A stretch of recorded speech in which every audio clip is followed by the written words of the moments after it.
If you've been with us before, welcome back. If you are new to us, welcome for the first time. If you are new to us, welcome to Twisting Tales. We are a UK-based TTRPG channel, network, community thing. We do a bunch of whole shows, variety things on Mondays, Cyberpunk on Sundays, and if you are here on Thursday, you're here for Dungeons and Dragons, our persistent homebrew 5e campaign. So, without further ado, let's get on with our little announcements at the beginning of the show, and we can get on with some D&D. But first, there's a hydrate. Of course. Ah, yes, of course. Prue is trying to say Prue is muted. Prue is muted? Fruited. Ah, okay. Pruted? Pruted. Prue, you have Alrighty. been muted.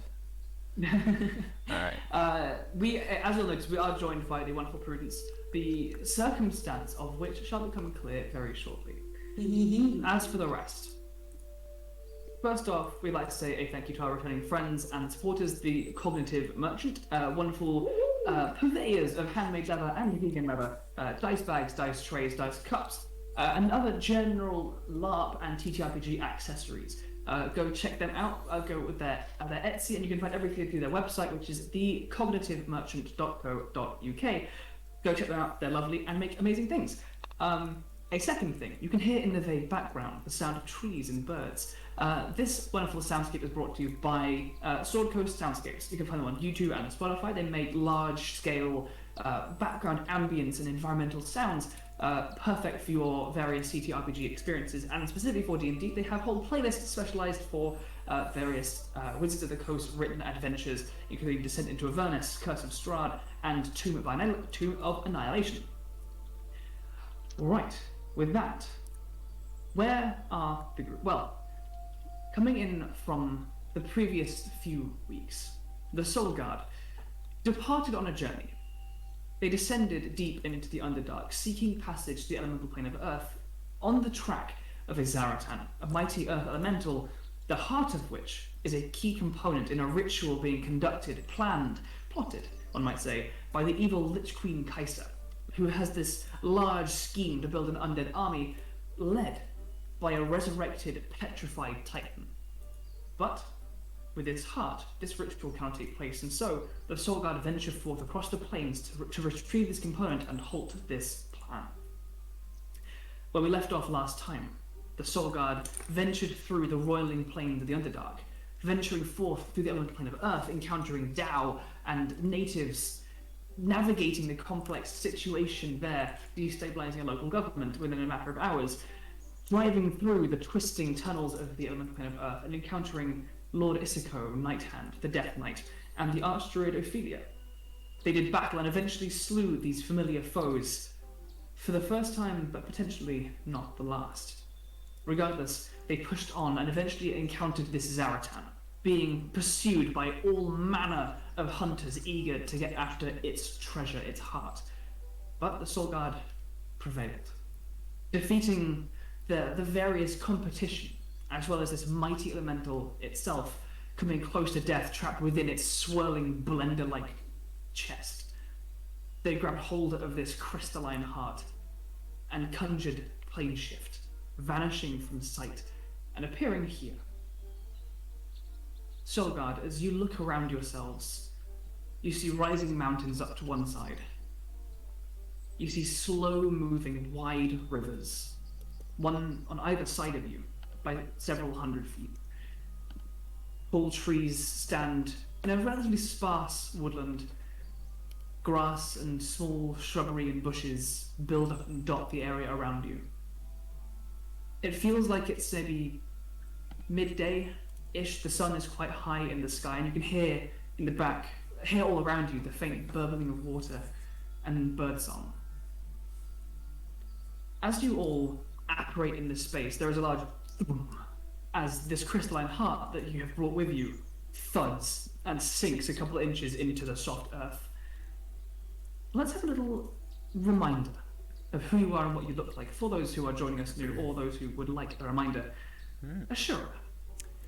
Ashura is right after he's still fully bleeding after what happened last episodes, but he is a bold drow with a lot of scars on his face, sunglasses, a long and dark blue vest, and underneath is now kind of like a crop top black half plate. He's got some ogre strength gauntlets, and he has a devil sword by his side. Everything on him looks super intricate, full of jewelry. Yeah, that's my Beautiful. bard. David. Hello, I play Markos. He is a 30-ish-year-old human man, tan skin, black hair, and he is a ranger rogue multiclass, assassin slash hunter. And his signature weapon, unfortunately not with him, is a rifle, denoting him as a member of the Adagani Royal Infantry Gun Scouts. Wow. Sneaky shooty boy extraordinaire. Sneaky shooting boy extraordinaire. Rowan. That's me. Hello. I'm playing Hemlock, who appears to be a half-orc, half-elf, about 6'1", unusually frail and thin for someone of her particular race. Dark green skin, small tusks and little pointed ears that kind of poke out of a long black braid. She wears like plaid dress with simple leather armor over the top, big round glasses, and she walks with a staff that was carved for her by Nute, her wonderful partner. However, she also has, growing out of the top of her head, almost like a witch hat, a shaggy ink cap mushroom with a veil of bridal veil mushroom mycelia hanging out of the back, and a small bracket fungus that grows about an inch out of her right cheekbone that glows blue slightly from underneath. And perched on her shoulder is her familiar Lily, who is a little green glass tree frog with a fly agaric mushroom growing out of her back. Jordan. Hello. I play Nute, who is a Way of the Sun Soul monk Durgar. About 3'7", has long white hair, typically pulled back into a ponytail, and a wiry beard with flecks of grass that are sewn in between. Usually goes around wearing quite just, simple, loose-fitting clothing. Has a blue sash that he also wears that crackles slightly with electricity. And his body is covered in intricate and fucking sick-looking elven tattoos, which sometimes get hot. Hell yeah. I believe that leaves us with, for now at least, Megan. Hello. So I am currently playing Marigold Featherfoot. She is a gnome Circle of the Shepherd druid. She's 3'1". She has white hair that is braided towards the back of her head, and silver druidic tattoos on her cheeks and forehead. She is very often draped in an array of pastels and florals, because she is your mother and she loves you. And she's also traveling with Willow, who is the jackalope mount that we all adore. He is big, fluffy boy. Perfect. Well, Soulguard, as you all, in the heat of battle, escaping the various roaming and whirling elementals that still seem to chase after the pulsing crystalline heart of the Zaratan, trapped within the winding and grinding tunnels of the unknowable plane of Earth. The magic conjured by Hemlock wraps around that focus of your home plane and whisks you, like yanking you off your feet until eventually, through this starry void, you find yourselves thrust into the soft grass and hear these sounds of home. What would you have to do? Where are we right now? So we are in a forest setting? You are very, very sparse forest. Wide rivers either side. You see a mountain range rising up to one side. Right. Yeah. Anyone know where we arrived? When I plane shifted, if I remember the spell right, Leandro, it's like it's just it doesn't. I can't speak. It's a place that you are like familiar with, but you don't have to know. Correct? Yeah. So you can name a place, and you'll get somewhere nearby. So you named Illingan. Illingan. a city that you know of, potentially the location of a high cleric within Naratos, and you find yourselves here.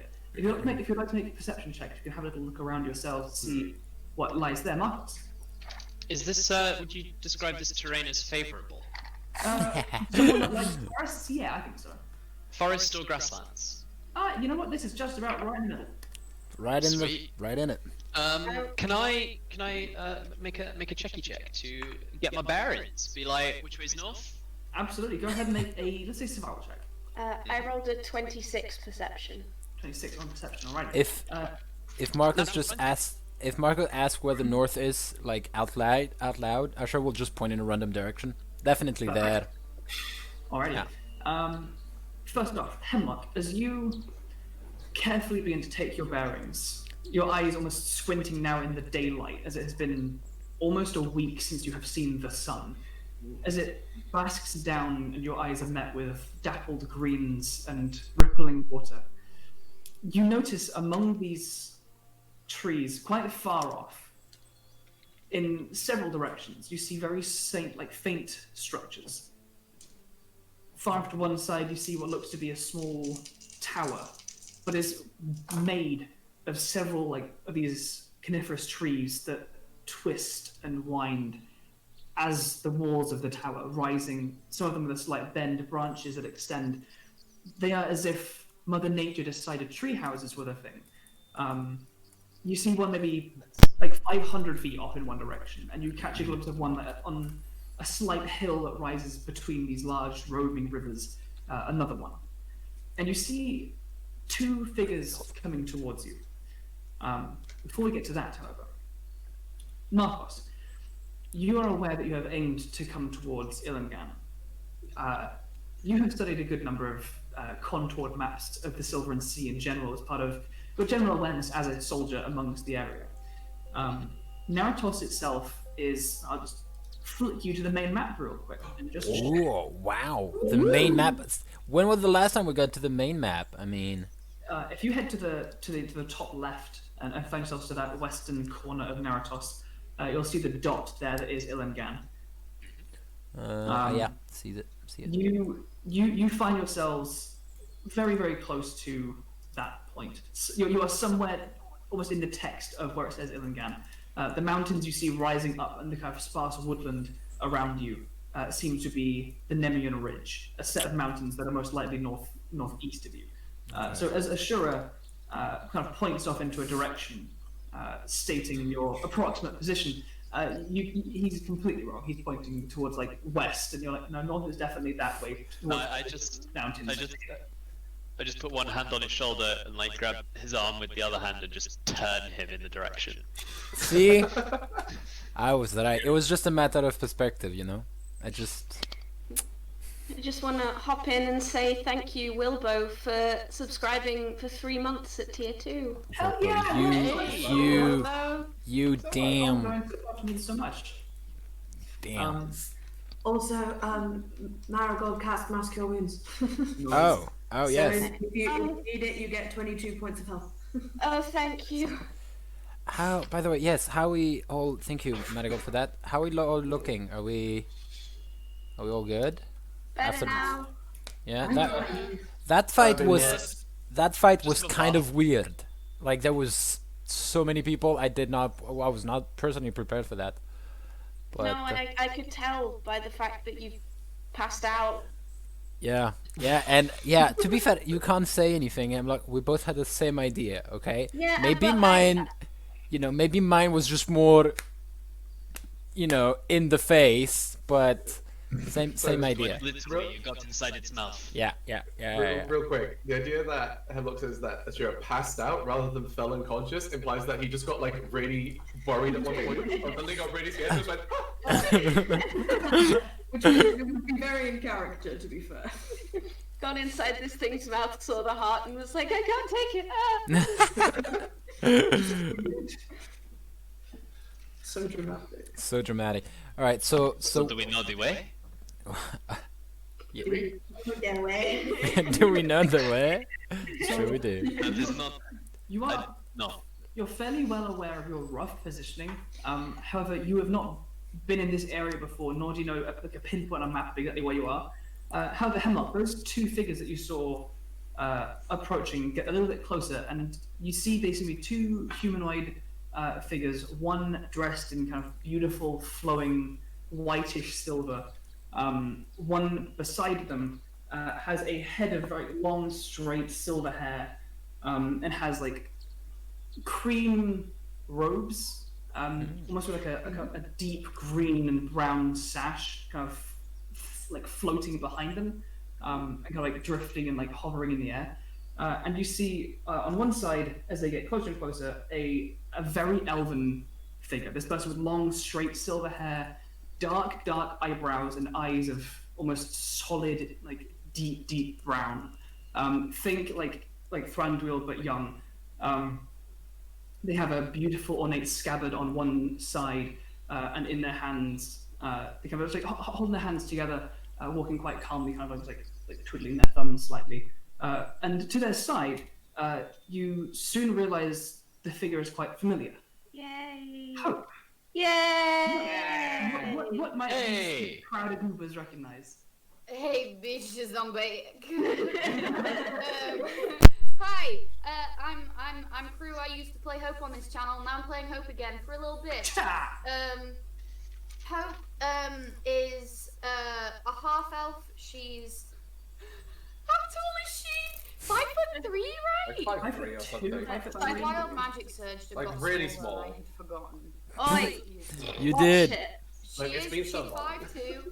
5'2". She, although she has like a half elf's ears and the classic kind of mix of both that elven and human facial structure, she has like brushed gold skin that looks, looks like a dark tan, and then you actually realize it's gold when it hits the light. She has little gold dragon scales along her cheekbones, some coming up along her jawline, some in her hairline, and she's always wearing whites and pinks and things, and today she's in an outfit that is like the Cheong Sam collar, and it's like a smart button down. It's not like full military regalia, but it's like quite formalized for Hope rather than like an over-the-top prissy feathered gown.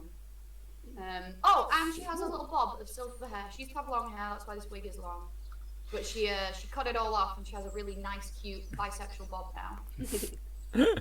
Nice. Hemlock is fully still just like on the ground, very tired, and just goes, "Oh hey Hope, hi." Better late than never. Good to see you all. Why are you here? Come close to us. Why are you screaming from so far away? Just come. I'll tell you all when I get there. I'm trying to watch where I step. These shoes are expensive, you know. What? Yeah, but also, why did you put heels in such a mushy like forest? It's like very damp in here. You'll just fall.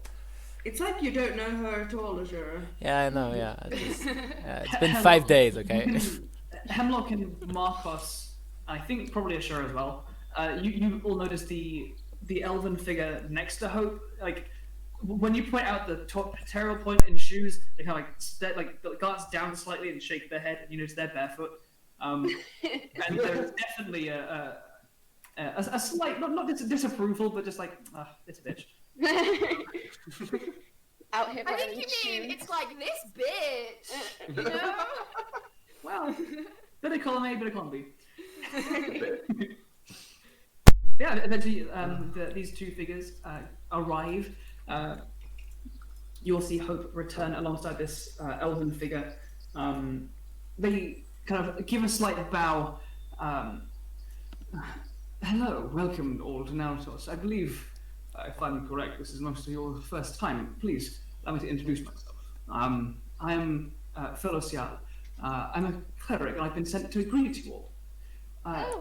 How did If there you anything, know about all our... should be explained by the chorister. Right. For now, okay. please.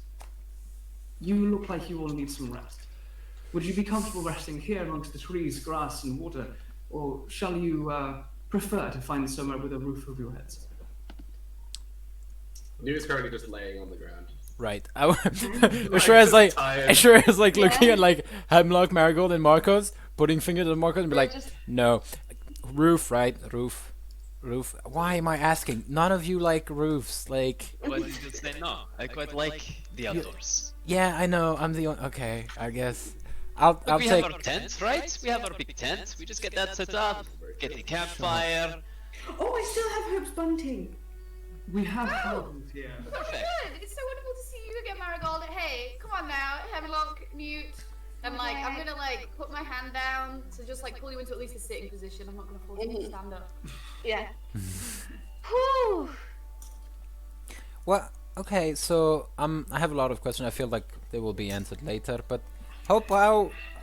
how did you get here so fast? We've been like, we left you 5 days. Bitch, I've literally teleported you before. Yeah, that's fair. true. Damn. You do realize it's a thing that I can just do whenever, right? But also, like, I you- mean, How did you know exactly where we will arrive? Like, this is. So that one's a little strange. I Yeah. got a sending. So we were planning an envoy to Naratos anyway. Me and Soraya have been like figuring stuff out.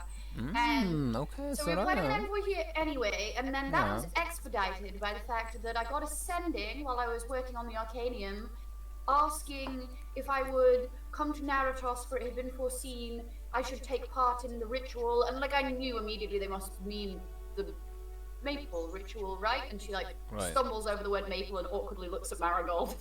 I mean, that's all I know. I haven't even been to see the High Chorister yet. Yeah, no, that's fair. So, Okay. that's- now you know everything I know. Oh, all right. You've been We'll yeah, figure it out. yeah. Okay, yeah. You've had a good week. We had a good week too. It was rocky. We've had a week. We've had a week. I feel like. Also, Definitely been a week. quick point. Then, Hemlock is Oh, now hi. part mushroom, right? I'm saying at Oh, I thought that was OC. a hat. That's going out. Yeah. Right, no, yeah, Like, she- like again from the sitting position, just like. Yeah. No, recall, you can't see Hemlock's face right now unless you have taken Oh, off yeah, I or will tried take- to take off Yeah. the plume of black and green feathers that What do obscure you- your face. That's I will- right. I don't like the fact that you worded it try to take off, but I will try to take it off. It hurts a Why little do you bit. have that horrible thing? It It's a little hurts. bit uncomfortable as you try and pull at it. Why? Well, It's we stuck on my might fucking face. have encountered Ophelia and Isako. Yeah. Well, you're all alive. That Yeah. bodes well, are they?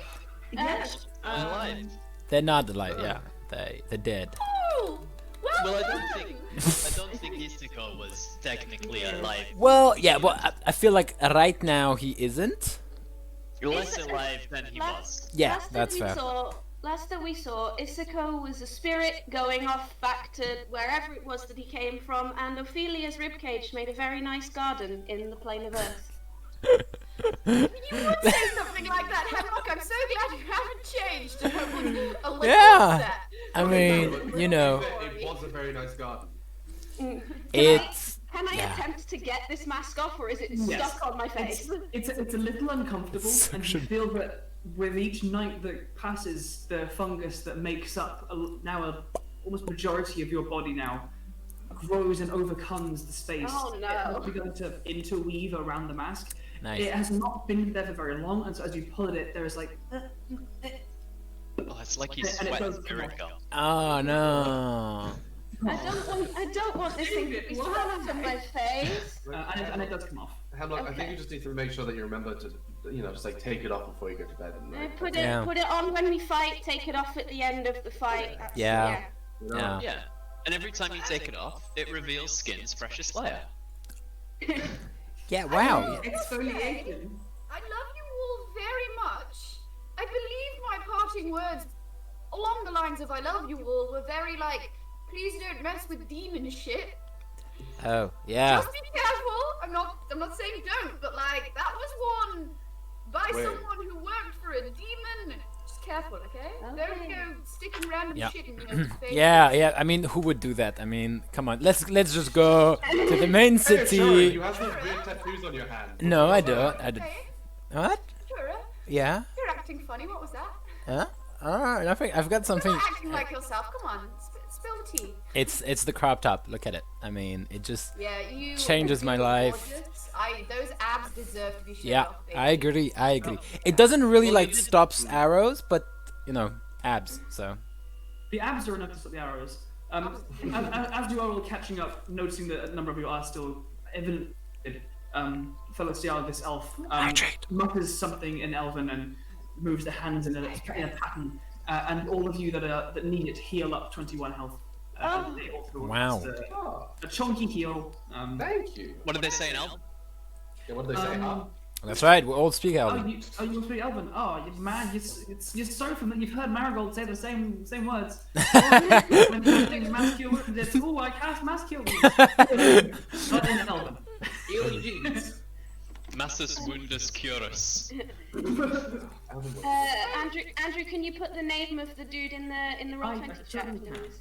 Fellow Cial. It's funny because Marigold doesn't speak Elvish. Oh. So, Felocial, Soulguard Felocial, I know they already introduced themselves, but hey, look, this is what you get. It's Like- a pleasure to meet all of you. It truly is. We've heard some, not all, obviously. Not all, nothing's obvious. I apologize. This is unusual circumstances. Please forgive if any of my countenance betrays any lack of confidence. This is strange. Regardless, you all seem very tired. We know the purpose with which you come to us with this artifact, but should you all desire rest beforehand, a place can be procured. He Thank you. reaches out towards the boulder, pulls out from a small section of his belt, a small scroll, which begins to flutter away like kind of dry autumn leaves, and the heart itself begins to levitate just a few inches above the ground. So, if you are all ready to move, should we find somewhere a little more comfortable? Sure. Sounds good. Sounds like a plan. Perfect. Please stay close. You are welcome here. Right. Well, Well, yes. This is, it's uncommon for people not of this place to be in this place. These are protected lands. Right. right. You are friends Don't to want to Naratos. attract Yeah, exactly. attention. Okay. You are known friends to Naratos, but unfamiliar ones at that. Oh, Fair enough. When we set off, I want her to link arms with Ashura and be like, darling, that is the biggest and most gorgeous diamond I've ever seen. I mean, I really want to get Maple back, but damn. Quick point. OOC Andrew. How Yeah. how are we carrying it? Carrying it? So this cleric Felocial has cast some sort of spell Right. on it to levitate it a few Right, inches, okay. and it is following you. Yeah. Right. Okay. Um, Yeah, it's massive. It's all thanks to me we got it. No, it's not. Yes, I'm sure. sweetie. No, you know what, it's not. I kind of like died in front of it. But you know, it's there and now we're very rich. I feel like we are. I don't know how we could spend it. But if we could, look, think about all the shoes we could buy, you know? So many. Like so many shoes. So many shoes. Maple's life is not even worth 1,000 shoes, but it could be a lot of shoes. Yeah. And I'm thinking after we use this, there's gonna be some left. I'll just buy like tons of shoes. I don't know how many. How expensive are the shoes that you're buying? I mean, I mean, like 100 gold. For Right, a really like, good design of hair. you know, like it's good shoes. It's good shoes. You can't understand you walking barefoot. Look, Why I did you wear- started the concept of haute couture in Anagan, and I'm glad I bloody did because the profits, baby. I don't know why you would spend 100 gold on shoes that end up like that when you walk in mud. Yeah, no, And I it's. gesture towards her shoes. I cast prestidigitate. yeah, it's not- I like your I like your new haircut, by the way. It looks very you. I don't know. Does Soraya like it? I hope Soraya likes it. Although I should be wrong. Wouldn't you like to know? Yeah, I'd like to know. That's exactly why I'm asking. Those pink scales, but she won't. She doesn't want. She want to talk about her girlfriend right now. But yeah. I also was gonna say that after this little quip about diamonds, I was gonna, as we walked and talked, just Yeah. explain like what I know of elf culture from being raised by an elf from here. Like, as much as I can so that we don't accidentally put our foot in it by That's fair. embarrassing ourselves. Yeah. By the way, Hope you've just been given Yeah, I was gonna advantage by Wilbo on your next roll. Oh, damn. lovely. Thank you, Wilbo. So essentially, in terms of elven culture, there is not much in the way of like you will accidentally cause offense. There aren't really any like customs of respect that are beyond the expected. Treat people with respect and deference and grace where appropriate, which as strangers in a strange land is just most people in general. But as far as like specific customs, it's not like bow with your left foot forward if you want to be nice. Aside from that, general elven culture is imagine like you know when like old people retire at like 65 if they can, and then have like another 40 years of life with which they just be like, what do I do? That's most of elven life. They just have shitloads of time to do whatever they want, and so they just practice different skills and crafts and arts, and they just over their years just go and do lots of shit, which is why it's what they fill their time with. Okay. Alex. So are they like like old people? They can be either very, like stern and very serious, or either very much like childlike. Which one of the two are they? Like most sentient races, they can be either. The elves that you know, Ashura, the drow from your home, are similar. Some are frivolous, some are mirthful. Many can be very stern.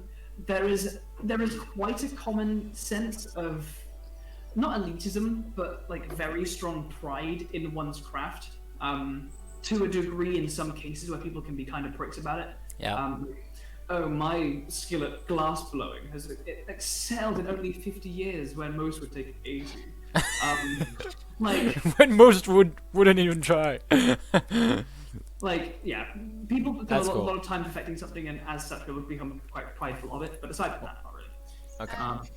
Because I know a bit about your Naratos culture. Sorry, I just think your Naratos Yeah. is really cool. Ask away. I will correct me if I say something wrong, but I will also inform them that elves don't have strict gender binaries, and they can choose to be in the binary. They can present as male or female, but most usually don't, or they swap around a lot. So I hope would be try not to give pronouns to the elves, because elves don't do pronouns really. Shrug. Sure. And then also, I will explain that nobility isn't like a system like you'd have in Adagan, where families own land and then the land passes down family. Instead, because elves live a long time, they have many different partners in their lives, and they build these long sprawling families, and then each family tries its best to retain this sense of pride in their art. And basically Naratos operates almost on a creative meritocracy, where if you're very, very good at painting, you probably will be really highly regarded in society. Right, okay. Rather than having loads of money, or I'm fucked. having a bit I just thought it was cool that Andrew designed the world like that, and I thought you would all want to know. Hell yeah. And you nailed it. All of that was exactly correct. It's almost ascetic there, it's based around cultural tradition rather than or family tradition, as opposed to who you got born to. Yeah. It's a scandal if an elf child leaves a family not through marriage. That was another thing we talked about, right? Oh. Yeah. Oh no. Yeah, perfect. So as you guys discuss these kind of facets of elven culture, occasionally Felicial either chimes in with agreement of something, or a clarification on something, but for the most part is content to just focus on the incantation, keeping this crystalline heart afloat, and leads you guys along this the banks of one of these very slow-moving long rivers, and it's beautiful. You see banks of wildflowers and meadows. You see thick bushes and bracken, which builds up that seem almost perfectly kept. Wherever, and not in the sense of things are weeded for being weeds, it's more in the sense of everywhere where bright color can flourish, it does. There are no dying leaves at the ends of branches, there are no patches of dead grass. It is all verdant, and they've all got green thumbs. And it's a very peaceful, very calm place. Occasionally you hear a splash in the water as some fish jumps out to catch a fly. But aside from that, it is very quiet.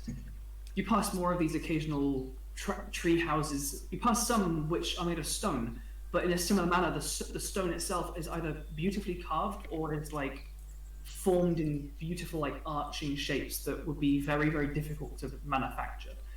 And you're walking for quite a long time. You're walking for about an hour and a half or so of just calmly moving along this long bank of a river until eventually you come across a turn in this valley and you see the destination, and Featherfoot points it out. The river itself splits in two directions, and in the center, this kind of island forms and a hill builds up out of it. Think like Pride Rock-esque, kind of building up in a large, kind of up to a point. The end of this point, however, is a building. It is massive, cathedral-line in size, but with stark, straight lines and edges, almost like a building that is like made by some fancy architect that fancies himself a bit of a modern artist. It comes out like a triangular geometric cone facing out towards the end of this hill, which looks out across this valley. At the end of it, where the cone kind of reaches its widest point, like branches of a tree, stone branches extend outwards and split and diverge, almost like lightning has shot from the hill and then frozen in place, moving faintly like branches do on the wind. As you continue the walking, you get a sense that this is all Lillingham. This city is more of a incredibly wide sprawl of very low impact architecture and buildings that sit amongst the nature without ever being dense enough to make an impact on it. As you get to the split in the river, Featherfoot utters another incantation, and the water itself begins to form up into a small bridge and solidify.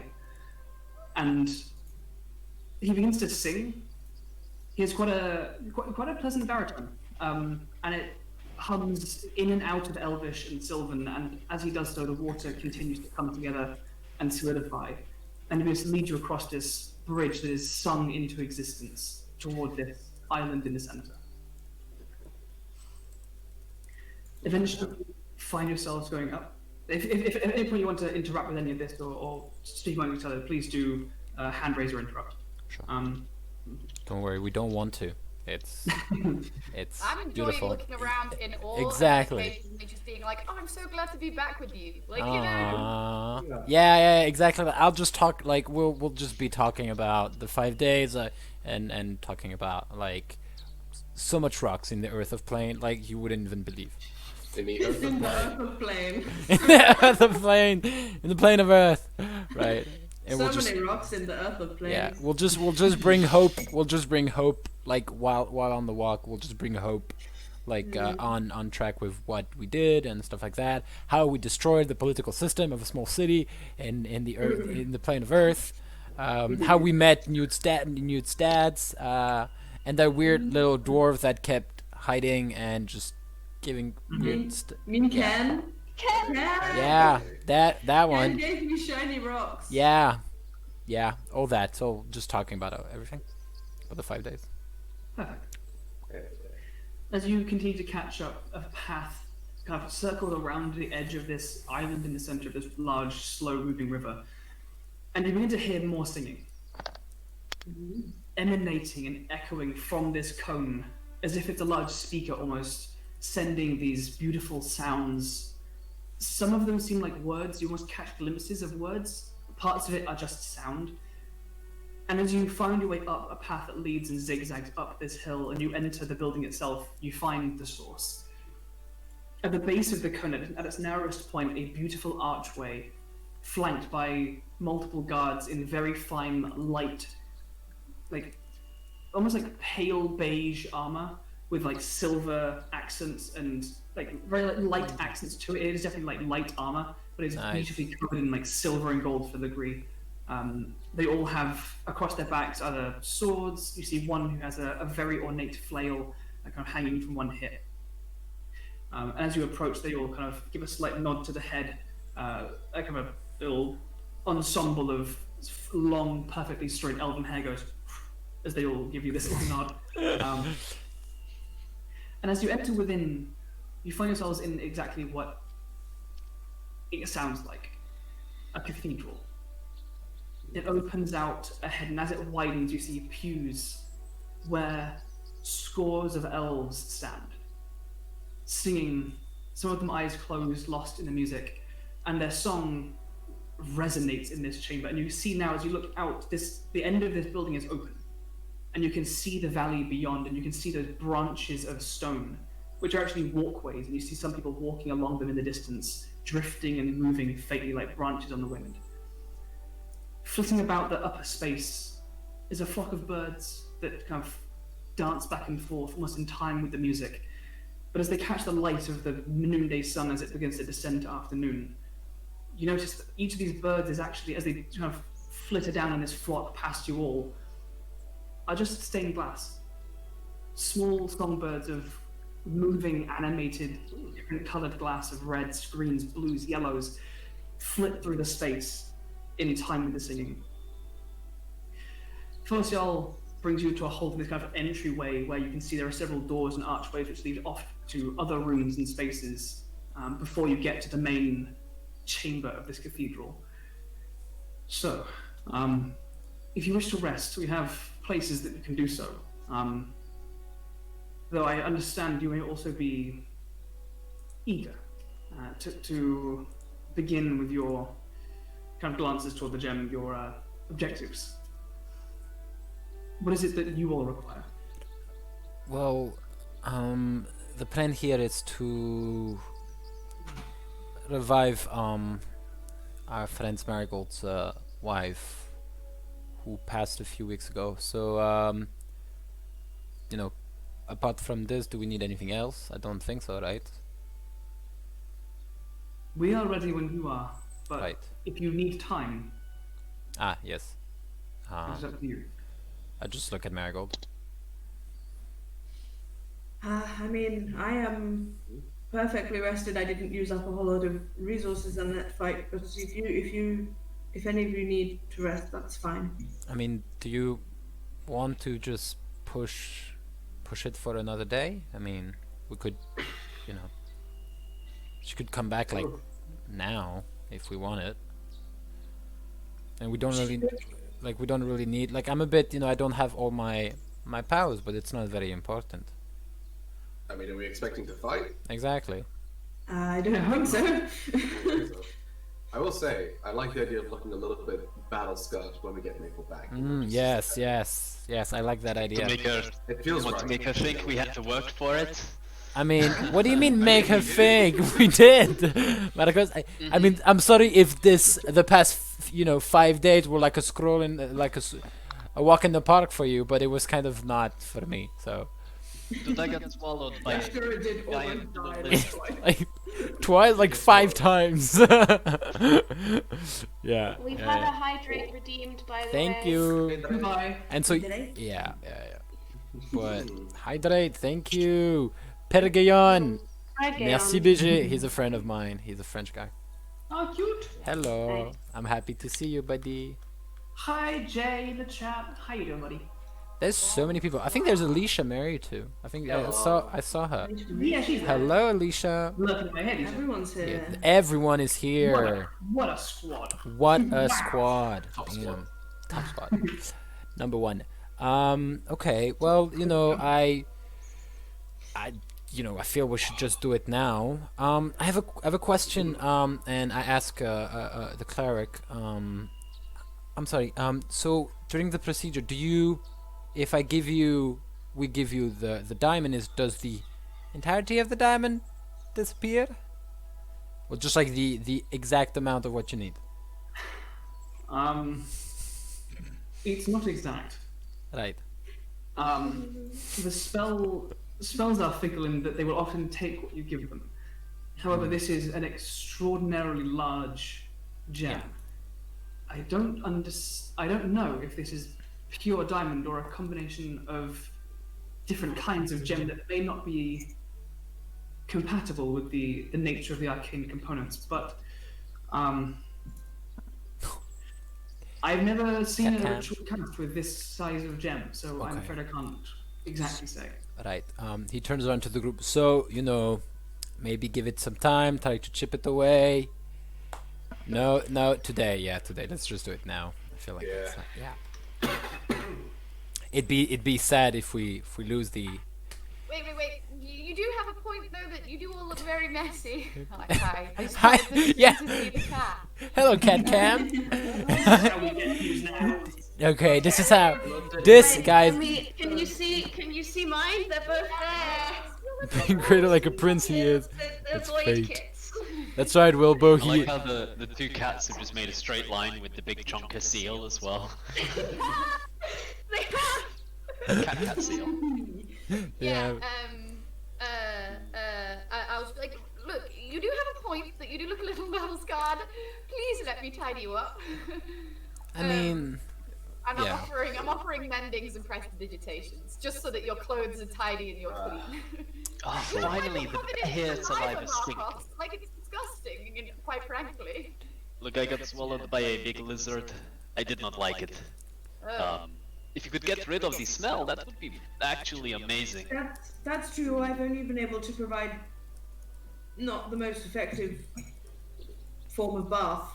Flashback to a tidal wave smashing it against a cave wall. I thought it was great, personally. It was fun. I just want to point out I was trying really hard to come up with a quip about swallowing lizards. I didn't, but That's fair. Well, it seems you need a moment to decide, so I'll show you to a waiting chamber regardless. Please, he waves his hand, and the crystalline heart floats away from you all further down toward the main chamber, where you see several others take control of it and take custody of it for now. Fernstiel leads you into one of these side chambers, which is a small corridor off of which a kind of a fine archway where you can see the stone itself looks like bark. The actual archway itself looks like branches of a tree, and opens the door, and within is what looks essentially to be a small but very comfortable lounge. You see kind of pale wooden benches where the wood itself is perfectly curved and molded into these kind of smooth lounging chaiselonges and benches and things. In the center of the room, a large fountain lies, where the water itself kind of ripples from the edges, aligns at the center, and streams upwards. It flows into a pool on the ceiling where you can see it kind of laps and ripples against a matching place in the ceiling, and then flows away across the ceiling out of a small passage out of the room. There's a smell of soft sandalwood and incense. There is a bowl of fruit kind of on one of the side tables between some of these benches. Well, take a little or as much time as you need. When you come out, we'll be ready. And he kind of gives you all a nod and a bow, and exits the room, leaving you all in peace within this waiting chamber.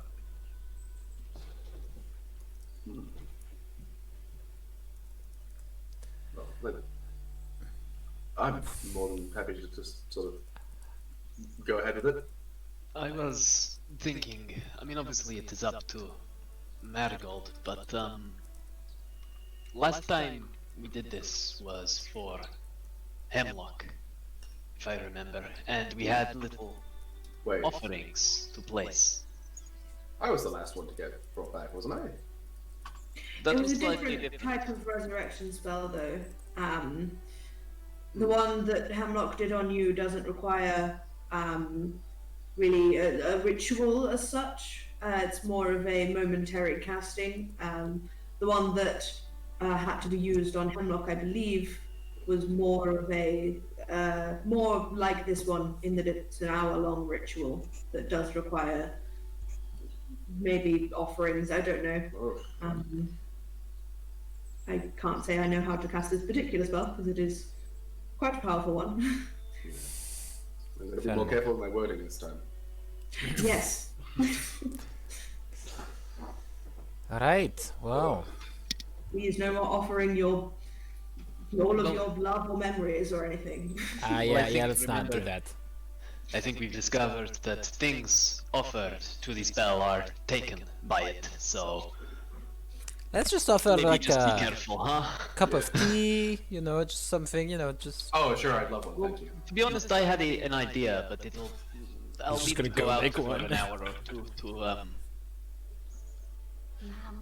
to get what I need. Mammo It meat. is mammal meat. It is actually mammal meat. I love You that. go hunting for some mammal meat. I was Yeah. gonna go hunting for some mammal meats. Oh my god. I would've cried. Because like Markos, I was trying to like roleplay it that when he got his first level in Rogue, it's because he was hanging out with Maple lots. That's right. And so this is like, hey, Hydrate. But what you don't know is in this place there's only reptiles. There's no mammals. That's Maple it. did It's just- hunt a reptile meat once. That's true. We all I have it when That's she died. right. She had a reptile meat in her inventory. 59 mammal meats. here, right? So Yeah. there's probably lizards if you want them. I mean, I'm not gonna world build for Andrew, but like makes sense, right? But you are. Make a nature or history check for me. And also Prue, we all will build for Andrew. I mean, come on. Oh, Like it was a 25. Sorry. 25. There are absolutely lizards here. Most elven society is vegetarian. And you, in your general knowledge of the culture and things, strangers to the land being here is unusual already, allowing them to then hunt the natural life that lives among here. Probably Also, not. potentially some people might have a problem with it if they notice him. No one ever notices if they Markos. notice me. Hope will let you know that it would be a boo-boo, but like, I think Hope is also very like, but fucking go ahead if you don't think you can be seen, because she ain't faithful to elf culture. Also, I will just say, as Hope like rubs her temples and remembers, you see there's a little circlet on her head and a little gemstone, and it glows a little just as she thinks. Because in the last week while you've all been away, I found and re-enchanted a headband of intellect. let's go. Nice. Oh, Okay. Just so that I've got a bigger brain. Yeah, Because you've got a it bigger didn't brain. make sense that I was starting a school and had such a small brain. Yeah, but isn't that like a fake diploma? Like I am a very intelligent teacher. Okay, it's thanks to that circlet. If you remove Yeah, it, I'm Alex just... says you talking about your abs under your crop top when you've got gauntlets Yeah, right. to you. I love the idea that he takes the gauntlets off and a little like beer gun and like plops out. No. It's not No, that. 'cause It's it- not that. He takes the gauntlets off and then he goes back to the twink form that he always has. Yeah, because He still has abs. he still has abs, but not because Still he's has abs, but muscular. It's because he has zero body fat. and it's Exactly, skin over muscle. exactly. It absolutely is a Captain America transformation. Yeah, going back to In reverse. that's cute circlet. Alright. I mean, here's your tea, by the way, Nute. I didn't thank really offer you one, but I guess now I am. So there you go. wasn't actually expecting you to make one. Thanks. Yeah, it's a big lounge. It has like stuff in it. Yeah. There's a Fine tea stuff. station. There's a tea and coffee station. Nice. Okay, great. I got some biscuits too. It's yeah. I just fake drinking tea when I have tea right here. You're such a good role player, Jordan. I suppose, Marigold, obviously, this is all basically, if it's all right with you, we should take an hour to just prepare ourselves. If they do want something sacrificed, we consider something we could willingly do so without putting ourselves in danger. And then, an hour from now, we could begin the ritual. I think that sounds perfectly reasonable, just so that everybody's calm and collected. And I mean, I will run some prayers for people if they want as well. I think that sounds good. I mean, yeah, That's a sure. good idea. We'll take a just a breather. you know, I'd like to hang out a bit in this lounge. You know, have a drink or two. So quickly. Ashura's going to be pissed. No, but like, yes, this is how you know the way some people just get drunk for like funerals. It's the same thing for Yeah. like revival. You just get drunk too. There is a nice collection of drinks. There's some very very nice like pewter jugs. He's just thinking about how like 30 minutes ago he was just being torn by like a mouth made out of rock. So he's just like, yeah, you know, drinks. Important. Very nice wine. Very nice wine. Oh god, shit. Andrew doesn't know what good white wine is because I don't like wine, but for someone that likes white wine, it's very nice white wine. Nice. I like white wine. This is too good for me. It is. He drinks it. He's like, Ashura, and I'm gonna take the glass off you and drink it. I alright. love that Ashura likes nice things, but also acknowledges he's trash. It's the entirety of it. Like, also, like, he's the only one that can say he's trash, and he would not take anyone else saying he's trash. Alright. Well, okay, sure, there's more. Okay, you know what? Hi, it's been a week, girl. Come on. God damn it. Stealing my wine like this. David. If we're taking an hour, hang on, I'll say this in character. If we are taking an hour, do you think I could quickly go and speak to what was their name, Felocial? I just want to ask, to bring something, you know. Yeah. Sure thing. You do you, Always girl. ask for forgiveness, not for permission. Oh, alright. Hemlock I knows don't- all about this kind of thing, and I'm saying it nicely, I'm not giving it. No, No, I'm in I the don't wrong. think I'm in you're the wrong third of the alignment chart for that. right. Oh. Oh, you see, I'm slap bang in the middle, so I couldn't give a fuck any which way. Right. Okay. I'm right on the other end, so. Yeah. I will You're go the ask 10th him option, permission. just kind of curious. Perfect. Yeah, you. It's easy. Not for. Sorry. Go ahead. Karen. Well, No, not you for go. hunting necessarily. Just like I just want to go out and get some things related. Plant life. Yeah. bits and bobs. it- Maybe it- ask if I can like hunt a small squirrel. It's rabbit easy enough to hunting. find Felicial. He's kind of like standing near the entrance to the main chamber as you head towards him. And as you ask this, you're more than welcome to explore. I would ask that you don't necessarily hunt. Like I said earlier, you're friends to Naratos, but strange ones for now. That's fine. Feel I- absolutely free to gather any. Wish to gather appropriate offerings for the ritual, you know? So, hunting is not necessarily a part of it. It doesn't have to be. I will abide by your custom. Perfect. It is appreciated. Sweet. All right. What are you no. going to go out and gather? I'm gonna go out and I'm gonna gather if I can find any maple trees. Like some maple leaves and like a bit of plant fiber, and I'm gonna make a bundle of I'm gonna take a couple arrows and tie them up with plant fiber, tie the maple leaves to them, and that'll be my little talisman. Nice. Go ahead and make a, let's say, survival check to see if you can find the right trees in this space. Ooh, it's a 5 on the die. The Saving throw? 5 on the die. Yeah, this is forest and grassland. Survival plus 8. 5 plus 8 is 13. Plus another 5, 18. 18. It takes you you're out for about half an hour before you spot anything that really matches what you're looking for. Around that half-hour mark, you do notice up on a hill, another 10 minutes away or so, there's a kind of a bloom of red amongst the green. And from your knowledge of trees and how different trees change during autumn and stuff, you eventually find yourself among a small copse of red maple trees. And it's easy enough to gather up these leaves and things and assemble this little effigy. You make your way back. You're 10 minutes over the hour, as it took you a while to find the stuff, but you do eventually gather what you require. Sorry, I'm late, people. Thank you for the bits, Elysium everybody. Hey, Hey, thank you. Hey, Thank you. thank you very much. Andre, I have a question. Ashura, please play tell. So you know how I casted, like at the beginning of the day, I casted Major my image. major image. Does going through different planes kind of No? stop the? No. Okay. Cool. I don't think so. Cool. So I'm just playing Did cards it with myself. go away when you went unconscious, or did it stay? It's not concentration, so I don't think I so. think it stays. If it's not concentration, Right? it doesn't require you to maintain the thing. When you come Yeah. back, it's still there. Yeah. Okay, so I'm just playing cards with myself. That's cool.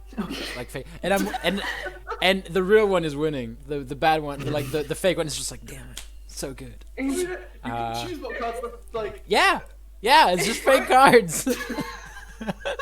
I just choose the cards, and I'm just like, yeah, cool, great. I'm And just gonna look over and be like, oh sure, we can just play cards yeah, if you well, want. you know, yeah, let's do that because I've already beaten this one, and he slaps the face and he poofs out, and he's thinking about.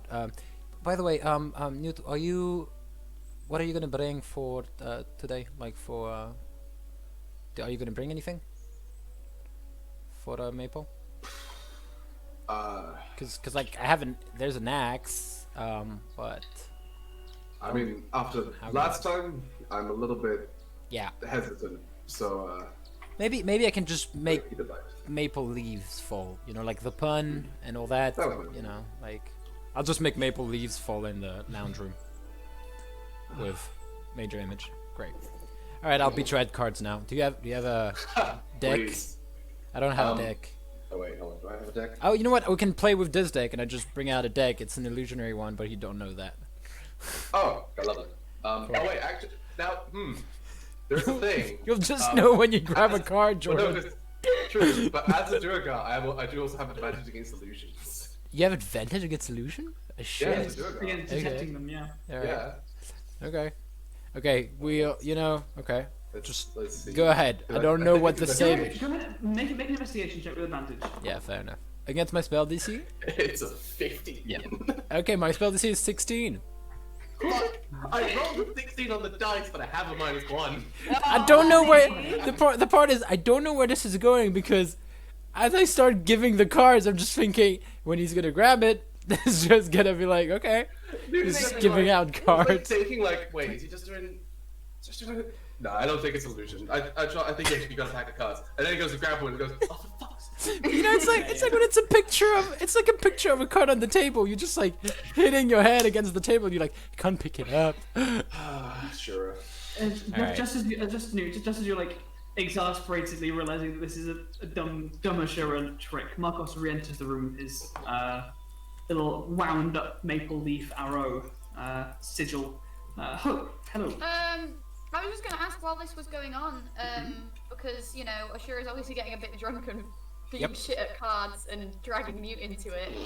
The lovely druids and Hope aren't doing much, and I was wondering if you two wanted to, like, maybe sit and just, like, because you both commune with the land, right? And then I could commune with Celestia, and we could just sit and just, like, meditate and be peaceful together, and it could be nice.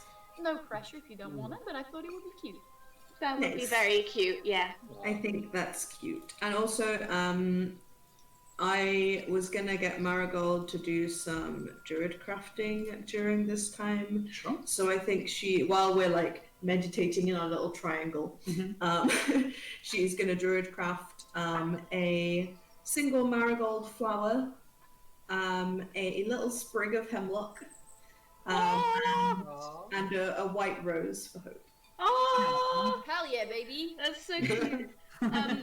While we're going as well, in kind of the similar way that Markos was like making the little like effigy, I'm gonna take out some of the mushrooms from the Nemes tribe that Maple bought me and start kind of binding them together almost in like with like some like twigs and leaves that I can pound into like a wreath and start weaving them in to make like a nice little wreath. Yeah. You find it surprisingly easy. Are you doing druid craft to kind of wind them together? Yeah. It takes very quickly. As you take these samples of mushrooms, they spring to life and begin to wind into this wreath.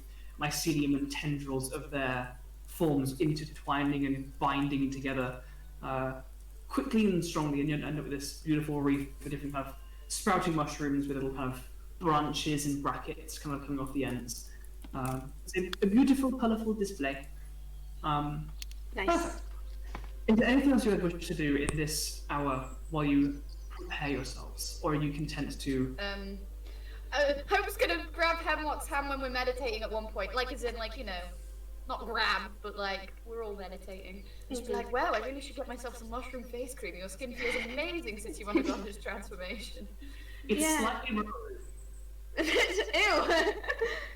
Yeah, it's slightly rubbery, and you can feel her bones through her hands. Yeah, thank you. I'm not quite sure how it happened, but seems all right so far. It looks fantastic on you. You Thank look you. wonderful, darling. Yeah. Oh, Tal has just given me advantage. Thank you, Tal. Aww. Lovely. beautiful. Oh yeah. Also, thank you for the bits, Anonymous. Yeah, Anonymous Yeah. Cheerer. Anonymous Thank you for Cheerer. the bit. Wonderful supporters. Thank you so I'm much. on everyone. Anonymous. Anon. Perfect. Wait, I'm getting hacked. Anonymous in here. Yeah. What did we do wrong, though? Why are we That's getting alright. cancelled? No. I'm an official member of Anonymous, don't Are worry. you? I listed Yeah, them among us. I'm No. the district manager for Manchester's You kidding? Anonymous group. Ah, I okay. feel like you shouldn't be telling us that. Yeah, that's not very much of It's an not very anonymous. anonymous of you. It's fine, I haven't said what my name is. It's right Yeah, there. that doesn't sound what it is. Like, Okay, so maybe people might think like it's Markos or David, so it depends. It's okay. They said Hepworth has nothing to do with Anonymous. It's totally cool.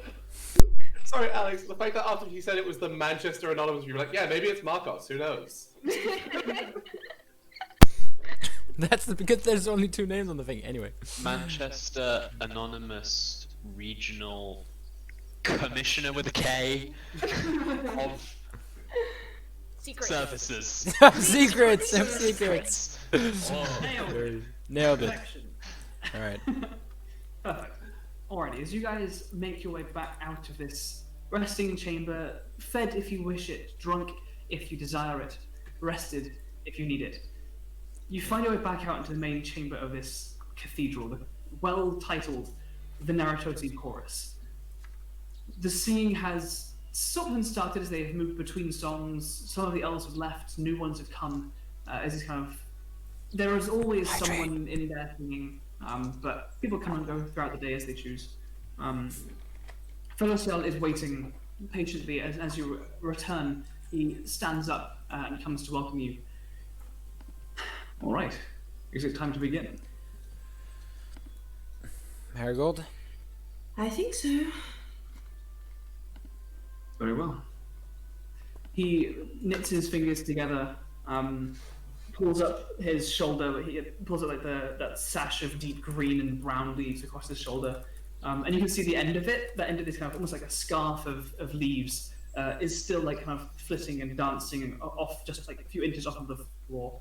And he begins to walk down the main thoroughfare of this cathedral toward the actual main chamber itself. Those kind of stained glass birds are still kind of dancing around in a flock throughout the chamber, kind of pinning up towards the rafters. As the song itself that's currently being sung dips toward the low end of the melody, kind of thins and becomes a little bit more subdued. The birds swoop and dive among the singers. Some of them now begin to turn their attention towards you, maintaining their song but kind of acknowledging you with slight nods. The large crystalline heart remains now in the center of this space on a small plinth, like a small raised plinth in the very center of the room. Felociel kind of nods toward all of you as you begin to kind of wait before it. He begins to mutter something, his eyes closed, and he begins to weave an incantation. He nods towards you and kind of gestures for all of you to imitate as he knits his hands together and lowers his head and closes his eyes. I cracked one eye to check you're all doing it as well. Yep. Doing the same thing. You close your eyes. Put the headband. Wait, hold on. The jackalope beside you kind of That's so cute. obviously not understanding the implications of circumstance, but copying his friends. Sure. I'm gonna hold Nitwit or put him in my lap. I forgot he was here. He probably said hello everyone and Oh. massively. Hey, hello, cutie. Missed you. During the hour in the lounge, you like dance between like each of you. And, Nice. like, tap I'm the map for- very happy to see him again. Yeah. He's like Good. the kid who's like his uncles and aunts have all come back Yeah. and so he's like saying hi and stuff. I just want to say for the new viewers, because I know there's a few in the chat, Nitwit is our fox logo, and that's why our bit called Nitwits, and he's a little magic fox we found in our first, like our second or first ever session. of It's this our game. first adventure, yeah. He was first, Yeah. yeah. So First thing I ever did yeah, was he's a- save-ish a young boy. Yeah. Lily is Trapped in a fox Lily body. is little. Oh, sorry. Lily is Sorry. perched on my shoulder and does not have her eyes closed, but is at least not hopping about all over people, which I think she'd probably like to be doing. The song that is currently being sung comes to an end. And for a very rare moment within the Naratos chorus, silence fills the air. In time for the large, whooshing sound of beating wings. As you wait there with hands knitted and eyes closed, you hear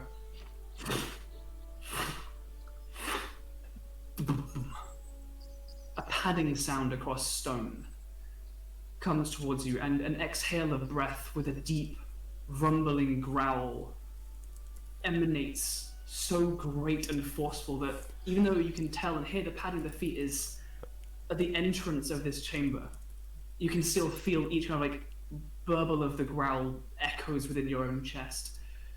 Can I pick anything up with my blind sight? Or is it too I far have blind away? sights. It's too far away for now. Okay. Okay. Also, you have your eyes closed. Yeah, but blind sight works. Like for blind sight. Wait, Rowan, you also have blind sights? I have 20 feet of blind sight. Okay, I have 10 feet of blind sights. Damn, 20 feet, damn. Would my beastie knowledge inform me as to what the growl is? You can do it. Just make a real quick nature check for me. Nature or history, your choice. It's ass like 8. Guys, Okay, it's yeah. guys, it's Lady K. This town is lost. We have to run. It's the She's ancient green right. dragon killing all these people on this island. Punch a dragon. You hear the scene begin to resume, echoing from around this entire chamber. The elven voices begin to pick up once more, and stepping closer again, this padding across stone. A voice speaks out to all of you, deep and rumbling. Soulguard, welcome to the chorus. You may open your eyes. Or You open your eyes, you see standing before you a billowing mane of whitish silver fur around the beautiful elven face of an immense sphinx that pads their way along the center thoroughfare of the chamber. Angelic feathered wings folding up behind a just stupidly muscular feline form. Massive paws the size of your chest padding across the stone, the claws making the very faintest of against the rock. You can tell, although this is obviously a sphinx, their ears are long, their face is sharp-featured, though large.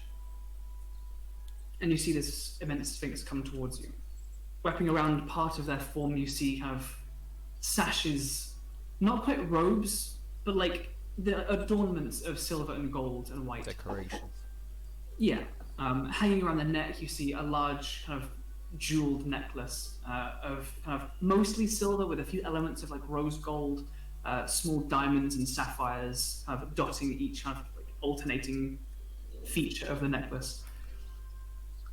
The Sphinx paces a little closer. You have come far. We've been watching you. Your journey is long, and the kind of Sphinx paces closer and closer to you, beginning to walk around the side of you. And as they speak, they seem to address both you and the room itself. Tell me,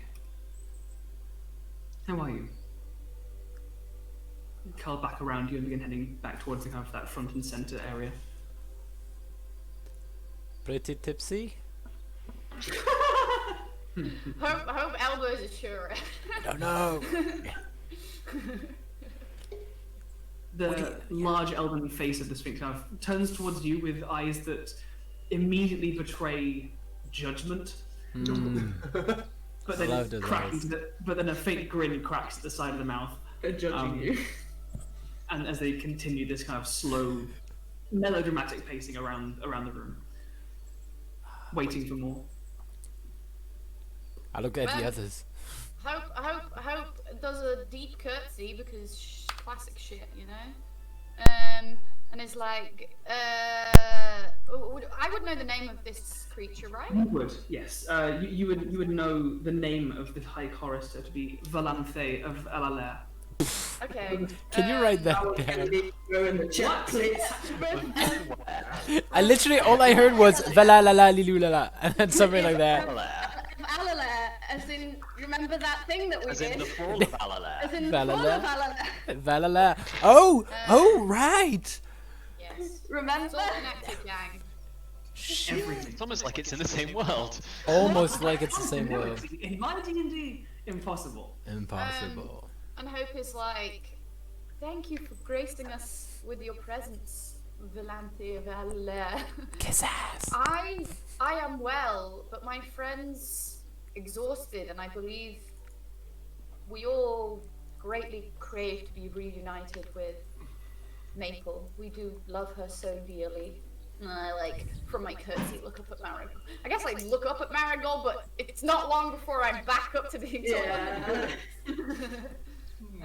I, like, reach out to squeeze her hand if she wants to have her hand squeezed. Yeah. Squeeze. The rest of you can answer too. I wasn't trying to. Right, yeah, but I don't. Right, okay. It is also valid to be like stunned into silence and not have anything to say. I mean, otherwise than tipsy, I'm good. Is that what I don't? Well, we have rested and prepared. As you say, our journey has been long, but I am more than ready for it to be over. It's been like a 5 days journey. Like Felt kind of like long. longer. Yeah, felt like at least a few weeks. It felt like a few weeks of meeting every Thursday. Yes. Yeah, you know, like 3 months. yeah, but it felt like Earth is a Thursday. like You 12 know, times, like 12 times 4 hours, like not a week, but like 12 times 4 hours over 3 months. You know, it kind of felt like that. It's very specific feeling. That does sound very specific. It does. Yeah, weird. What is it with our inability to take these moments seriously? I cannot. I'm I so, really felt the bane of my existence. yeah, I'm so sorry, Andrew. I love you so much. This is. I'm sorry. Ashura will just look at his. It's very expensive shoes. Just moving his tippy toes, just like. You definitely get the impression Thousands that, of the worth of maple shoes. you definitely get the impression that this Sphinx, while carrying about themselves not only that kind of just aura of majesty and power and wisdom that massive mythical creatures do, there is a sense of humor to them, and with each kind of mention of being tipsy, there is the slightest like, oh, younglings, kind of like atmosphere about them. That faint kind of like wrinkling of the eyes. A few of the elves in the chorus, as you glance around, definitely kind of like narrow their eyes judgmentally. But given that like the High Chorister seems relatively chill with it, it's like Cool. a little reassuring. Right. Well, long as your journey may have been, while we can assist in the reuniting of one of your number, I cannot promise that it will be over. They kind of glance wistfully off out into the valley's like view outside the end of this cathedral. I have been blessed by Erlen's sight to view both what has been and what will come, and your part in it. It is why we decide to take you in the chorus, to aid you in this way. The path you walk impacts many. And it is my belief, and Erlen's, that Maple needs to be among your ranks for the days to come. Oh wow, you had like a discussion about it and everything. Wow. Wow, a gnome really getting on the elf Bloodborne's radar. That's whew, she must be Yeah. important. Goodness. She has been hanging in the silver and sea, guys. She's just been hanging with How the many guns on the do move we- for a bit. I'm sorry. We always knew Maple was a good egg. Yeah. Fuck yeah, nice one. So do you talk about us a lot? You know, so I feel like Ashura is now really the time for your vanity. I feel like if I don't ask it now, he'll just go away, and I don't really know. So That's fair. kind of curious. Aren't you curious? I feel like they talk about Maple. Did they talk about like you? Who I knows? mean, yeah, I'm curious, but I wouldn't ask. Yeah. Well, I'm here for that. I'm here for that. Like one of the massive, like thorax-sized paws, like comes up and you kind of inspect their claws for a second. Right. Yeah. No. Go on. I'm sorry. Don't mind me. Okay. It is a decision not made only on Maple's behalf, but that of all of you. She is a part of the Soulguard, and it is you as a group that have a part to play in this. The pacing continues.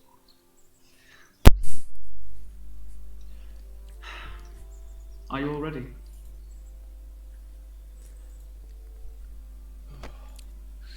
Marigold. Yeah, Marigold. It's you. Say. I've been ready for 5 days. Very well. The Sphinx paces. They're constantly pacing in the way that cats do, always walking around. They do kind of approach the main entrance to the valleys itself. The way that it's almost like a strange stony vignette to the visage as you look out across and the sunlight floods in, and the winding branches of stone that kind of flex ever so slightly kind of splay out from the edges of this cathedral. The Sphinx kind of approaches that ledge toward the end of it that overlooks the rivers. Their wings spread open, widen, casting this very dramatic but very beautiful silhouette across into the light. Hope, is that your hand up? Yes, it was only because I wanted to make sure I did this at the right time. But I wanted to. Everyone has a Maple vambrace, except Marigold. But I'm sure Marigold has a lot of things Maple has gifted her in her life. Yes. And I was just going to cast light using my Asama powers so that everyone's got like a celestially lit little Maple vambrace. Because I don't have anything to offer like how everyone else was doing maple leaves and shit. So I thought that would be a nice little thing to do for everybody. So if we all put our arms in, I'll do a little That's quick cute. beep. Power Rangers. Yeah. I'll as Hope does that, I'll just twirl one of my hands, and maple leaves will just start to fall in for 20 feet square, Alrighty. a volume of 20 feet. Like a faint, slow, swirling, almost like a very slow tornado, these illusory leaves begin to apparate, fold and twist and bend through the air. As the wings spread on this massive sphinx, adding their kind of shape to that silhouette of that large visage of the valleys, that same kind of burbling roar, that sound of just massive lungs begin to sing. The rest of the pews full of elves begin to sing as well, joining in this chorus.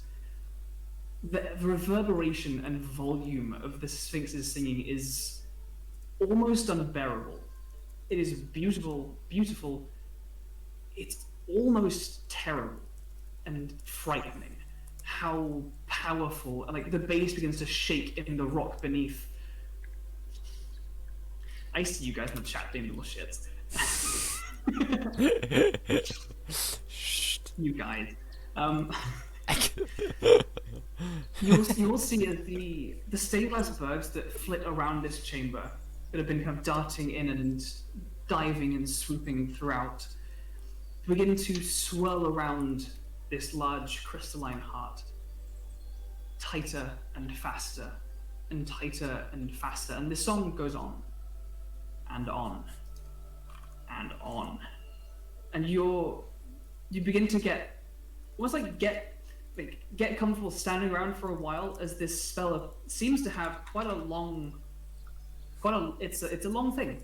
It takes a while to cast, and throughout the time, small beads of light begin to conjure out of the voices and in the air around those that sing, especially the spaces they turn around and begin to focus, their face being lit up as the gem itself begins to glow.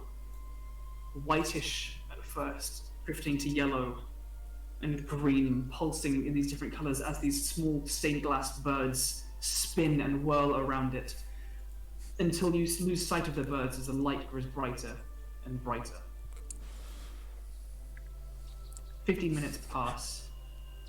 The song itself it's in separate movements. There are you can almost hear the distinct shifts of when it moves from one stage of the ritual to the next, as there are key changes and beautiful harmonies that drift through, in moments almost being discordant and sounding wrong before a suspended note resolves and finds a more beautiful, fuller sound. That all these voices that almost sound like stringed instruments resonating throughout the chamber. After a while, the glowing begins to dim. The illumination that fills and illuminates this furred, maned head of the Sphinx and the glowing white wings that tan behind. And the gem that was once perfect and crystalline, surrounded by these spinning glass birds, is dark. Dark. And it hardens and fades until it almost like a slightly porous, slightly bubbling black rock. Almost a slightly misshapen sphere now, as it seems to be hardening. The Sphinx nods to each of you that are holding your small tokens, gesturing for you to lay them at this space. Who wants to go first?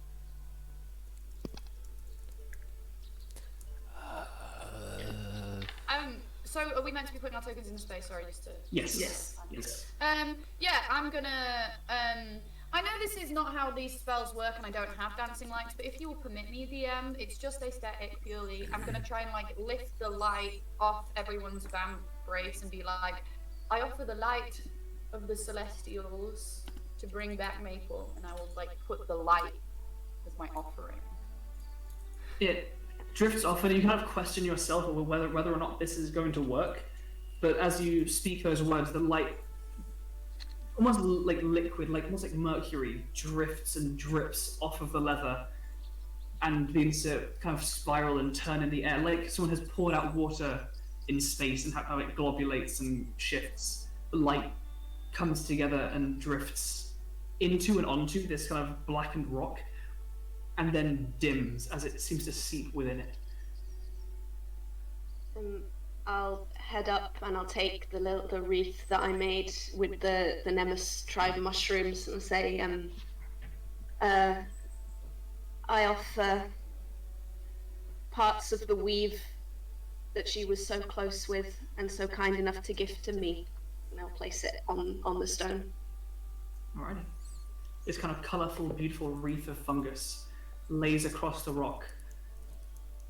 There is the song continues, and the lights kind of emanating from around the singers and the music falter slightly, and there is almost a slightly black of energy that spirals around the rock, and the mushrooms seem to, all the moisture in them just vanishes, and like dust, they begin to just break apart, like a log in a fire that has long since died. You flick it and it is just ash. The mushrooms just into dust, and the dust seems to filter in and trickle through the cracks in this porous rock. Markos will approach and kneel in front of it, place down these 3 arrows that have been tied together with maple leaves in them. And he won't say anything, but he'll take a few seconds and just remember the two of them trekking in the forests and the roguish stuff that Maple taught him, and yeah, he'll just think of the good times and then silently stand back up and walk away again. There is a similar flash, that black, almost negative energy that seems to wrap around this effigy that you've created, and almost like fingers of black, just void, pull them in, and at the edges they begin to crumble like ash and are pulled within the black rock as small cracks are beginning to appear around it. The faintest of yellowish light and glowing beginning to emanate once more from within. Nute will step forward now and pull out of his pocket like what just generally looks like a folded up, very crumpled piece of paper, and he will unfurl it, put it forward, and it is one of the forged conscription letters that we got at the very start when we first joined the secret auxiliary part of the military. And we'll just say, well, this was the beginning of our first journey, so I think it's time that we start a new one.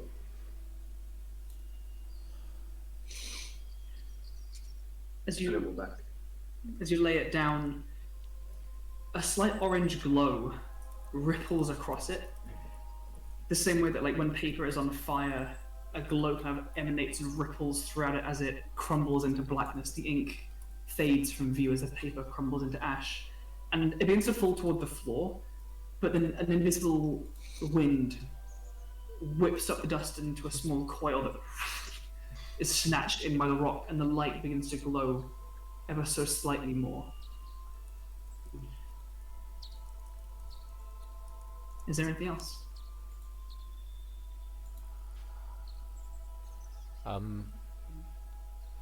Sure, we'll walk forward. I don't have like physical things to kind of put, but you know, Maple kind of taught me how to be strong, and I don't want to give away the strength that she helped me, you know, develop. I just want to give out my respects. I don't have really anything I can put, so yeah, my token is respect for her, and it's been like a week and a half, but I kind of miss her already, so yeah. I don't have much. I'll just change my mirror image into like a stack of very neatly neatly done maple leaves, like exactly the same. They just attack like a pile of it. Perfect column. Yeah, like a perfect column of maple leaves. Right. I don't feel like abstract concept like respect works. That's why I'm putting that. Don't judge me. I'm not giving like leaves. Okay. Just all right. Mid-light of the song, the Sphinx kind of just nods with like eyes still closed. Gifts and offerings are far more than material. Thoughts and emotions are just as valuable. Cool. Great. All right. I'll go back then. Can you see me now? Were you just eyes closed? No. Okay. Yeah. I'll just walk. But just before you start waving, her eyes flash open, and you can see the deep, like solid gold and like slightly brown flecks toward the ends of her massive eyes, just like stay right in the eyes. Yeah. You just kind of like moves out a bit. We should get a drink afterwards. I don't know. Okay. Just Friends? Yeah. Sure. I don't know. What? I did not know how to react. Not you pulling an ancient sphinx, leader of an elf nation, sworn enemy of Lady I didn't know what to do. You cannot refute the claim of Ashura being a monster fucker at this point. This is the first one. I just didn't know what to do. Okay, it was alright. Going up to a fucking ancient sphinx being like, hey, do you want to have a drink with me, son? Mid-turn resurrection ritual. Typical horny bard. No, it wasn't even like it was more like, hey, let's be friends. I don't know. I wasn't sure. Alex, please, Alex, never change. Alex, Okay. I love you so much. As long as that makes you laugh at my expense or not, I don't care. But as long as it's Sure. not stupid, Sure, I like it. make just a general charisma check. Yes, please. yes, no persuasion, Andrew. Come on, persuasion. Come on. I also love that in our Yes. chat because Ashura was like, I give my respect for her, and we were like, oh, so Ashura just doesn't respect women anymore. Giving up Just respect all for respect women. for me.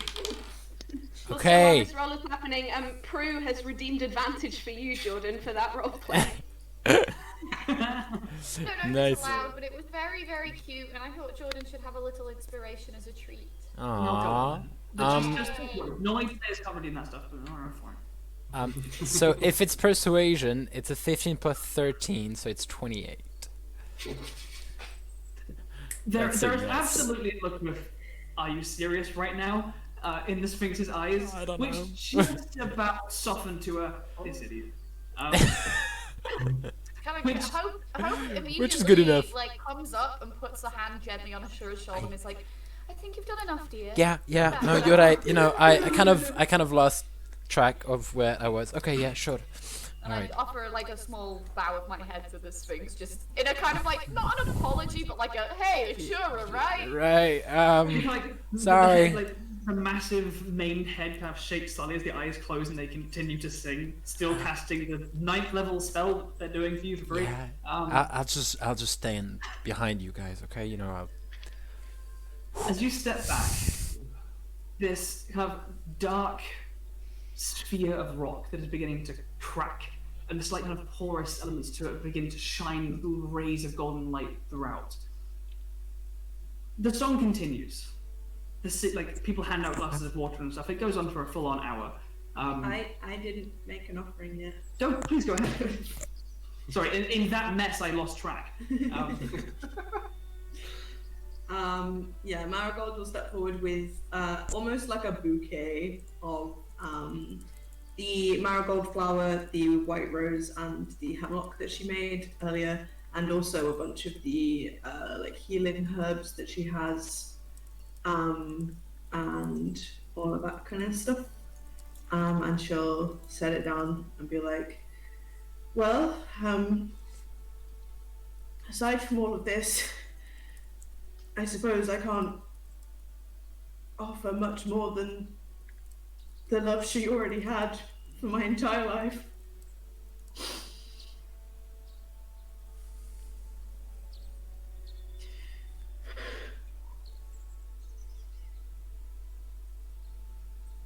And beyond that, whether it's the Silver Sea or whatever else happens next,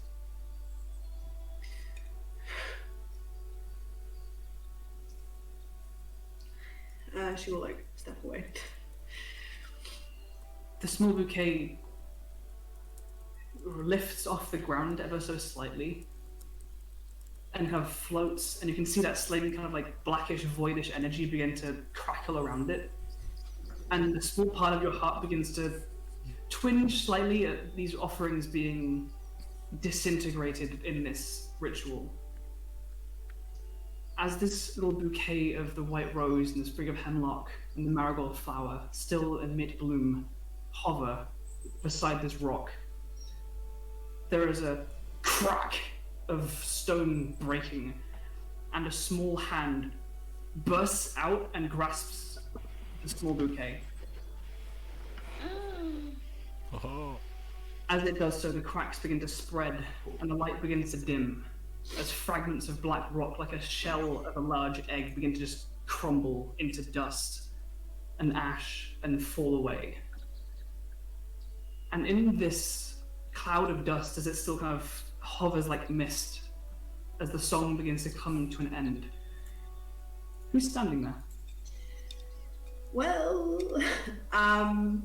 so as the egg opens, you see a small gnomish body kind of curled up, like kneeling, almost entirely covered by a plume of dark black hair, interrupted by a single strand of bright orange curl. As she starts to stretch and stand, you see the familiar brown freckled skin of your friend, free of the scars of her previous life. But among the freckles there are some new scars, because as she starts to stand up, the hair parts for a moment and you see thin black scars that almost look like lightning, following the curves of her spine and her ribcage, continuing to crawl down her arms and legs and splaying out to her fingertips and her toes, creeping up her skull to wind around the floral tattoos that still stain her skin. And she stands, her hair stretching down past her knees, as it always has done when it's down, and taking in her new body and her surroundings, she glances around, her sharp as always survival skill kind of activating as she wakes up, and as she turns around and she sees you all standing there, she smiles as her eyes fill with tears. For clarity, yes, Maple is completely naked right now.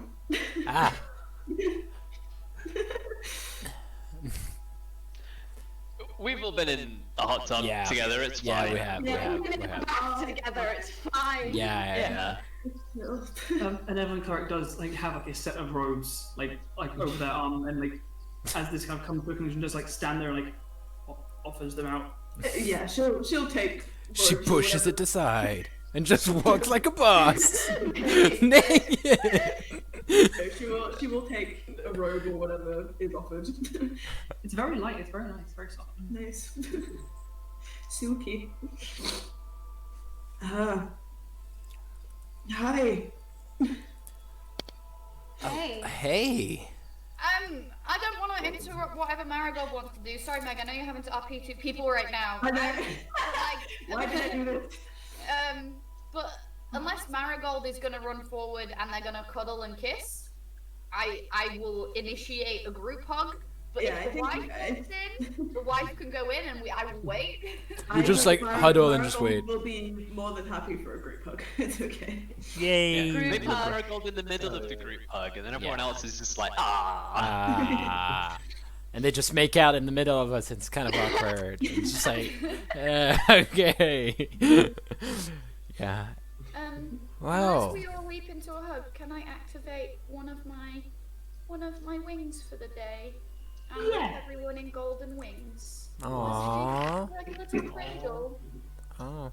And my major image will turn into bright light as in the middle of the group hug, and we're just gonna have bright light and kind of a small tornado of maple leaves around us.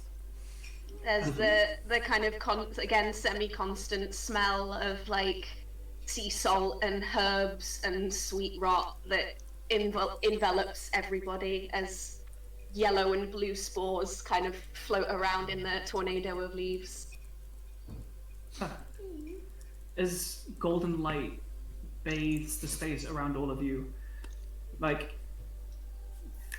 slight clapping starts up as some of the elves in the pews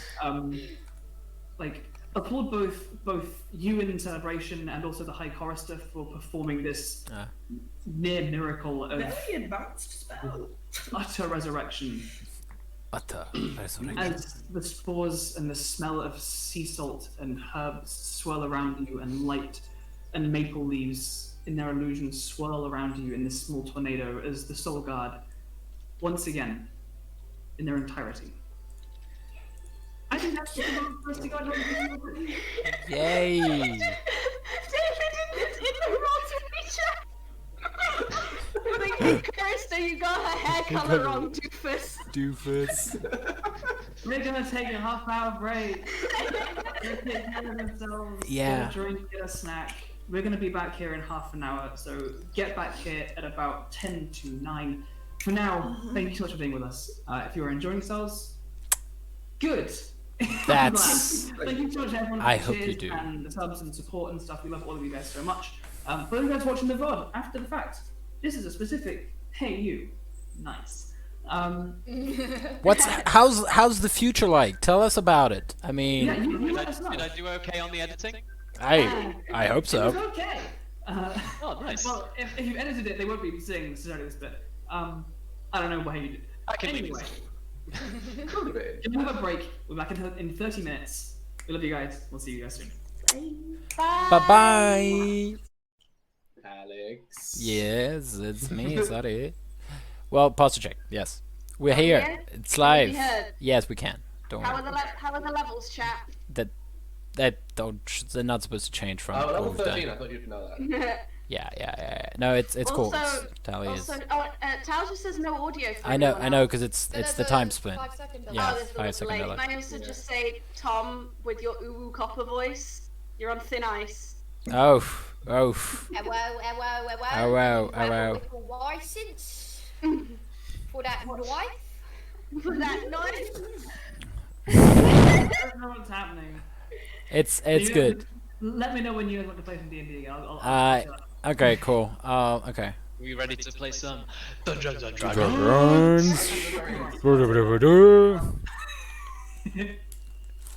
all righty. So, welcome back. I hope you guys got yourselves a drink, took care of yourselves. We are back now. Chasing tails. So, where we left off, a musical ritual came to its conclusion within the Naratos chorus, this elven cathedral headed by this sphinx, Valanthe. As this gem surrounded by the spinning, flying stained glass birds that have flitted out this chamber, solidified and then cracked like a shell of an egg. Maple, you are once more on the land of Bolivia. Hey. Surrounded by your friends, embraced in this tight group hug, Hope's golden radiant wings wrapping around all of you.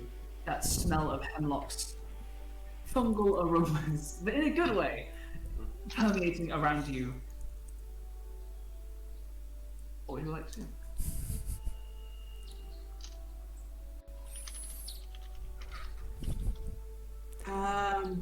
Hi.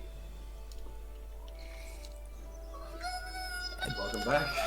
Yeah. That's Maple. hell of a week.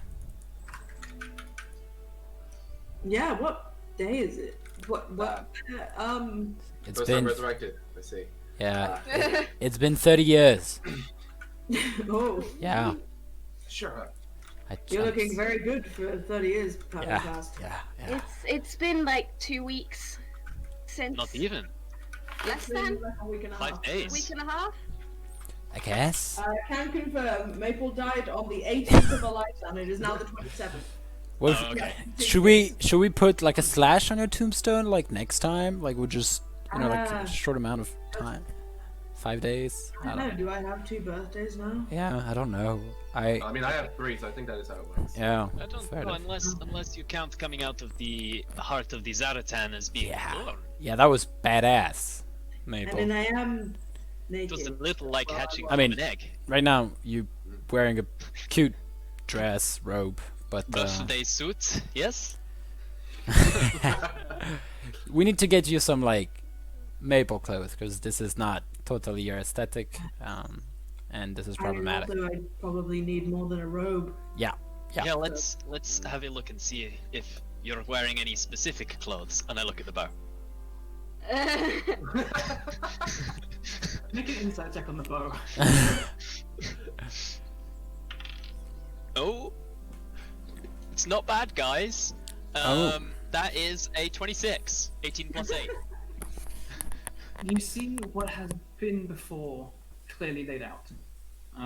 You see the story of the bow that you've seen many times before, how it was handed to the gnomes by an archfey of some kind, how it was wielded across adventures, how it eventually became lost to the goblins and was captured by Maple. The adventures that you have been on in the past. Where it drifts into the present, you can see the wings of the Sphinx curling around the bow, kind of folding in on themselves, and then a burst of maple leaves kind of ascending from there, from behind the wings, on the carved ivory surface of the bow. Beyond, you don't see anything too clear for a moment. It drifts between many things. You see a massive, kind of a single curving shape move that looks almost like a worm moving beneath the surface of the ivory. Then it shifts and it grows scales and wings plume out from it as it seems to flap its way around, and it shifts again. Among all of these, it seems to be outlining Maple's shape, the small statured humanoid. You can't see anything as detailed as clothes, but it's definitely her shape. She's standing there. You can see her just about the faint kind of elements of shoulder pads of some armor. You see the point of a bow across the back, a dagger in one hand, and in the other you see a familiar silhouette of a hammer. I guess seeing the silhouette, and there's a bow on its back of this silhouette, I guess I'd be like, well, it looks like it's time for you to take this back. And I will hand her the bow. Thank the you. soul zephyr. Yeah, I need. What? Maple's just kind of like looking around the chamber, like. As you're kind of like scanning around, Featherfoot kind of comes up towards all of you. You probably have some catching up to do. Yeah. Do you want to head back to the lounge, to that waiting chamber, and take your time to reunite in private?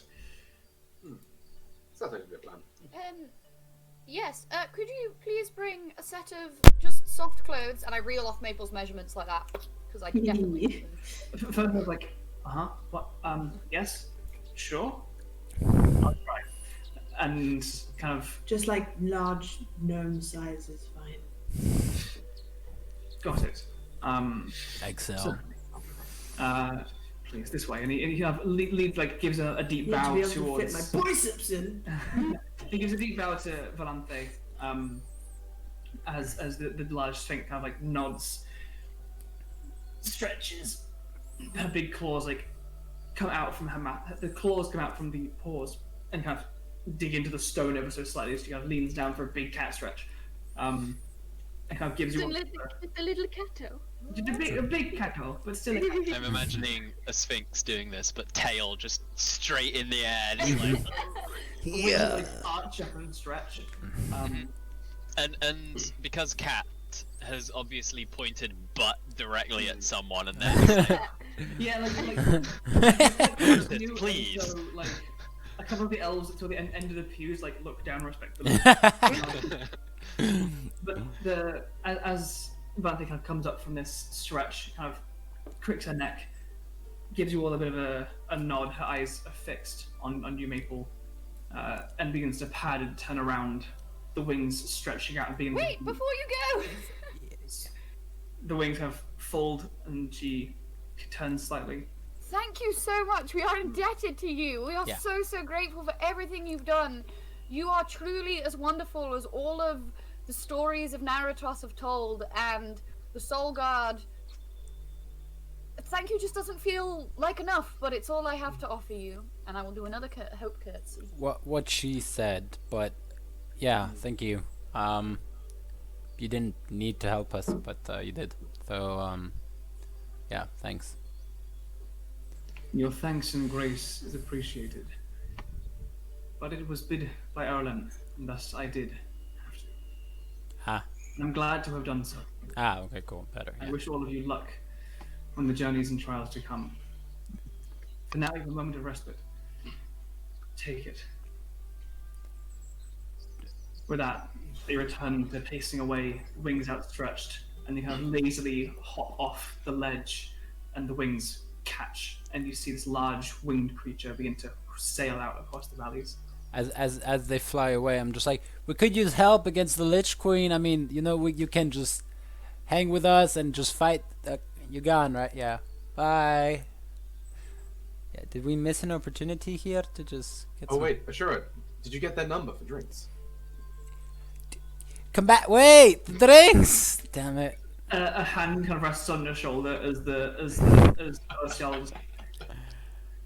I appreciate things is a difficult time and this is very emotional.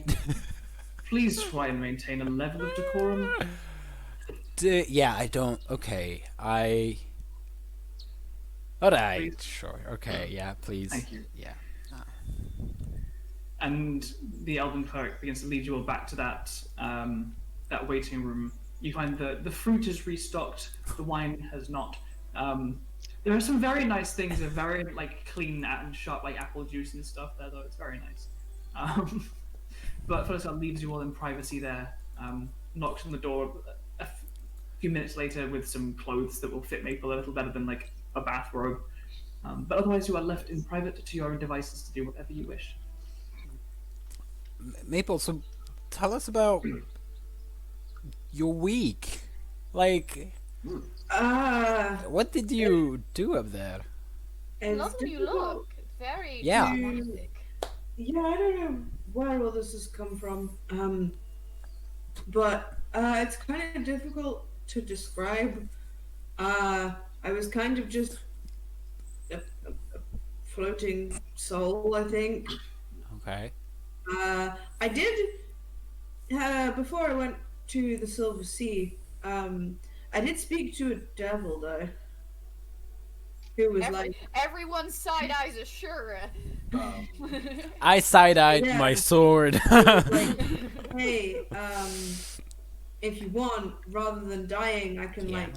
bring you back. But then when you die, you have to join the army of someone.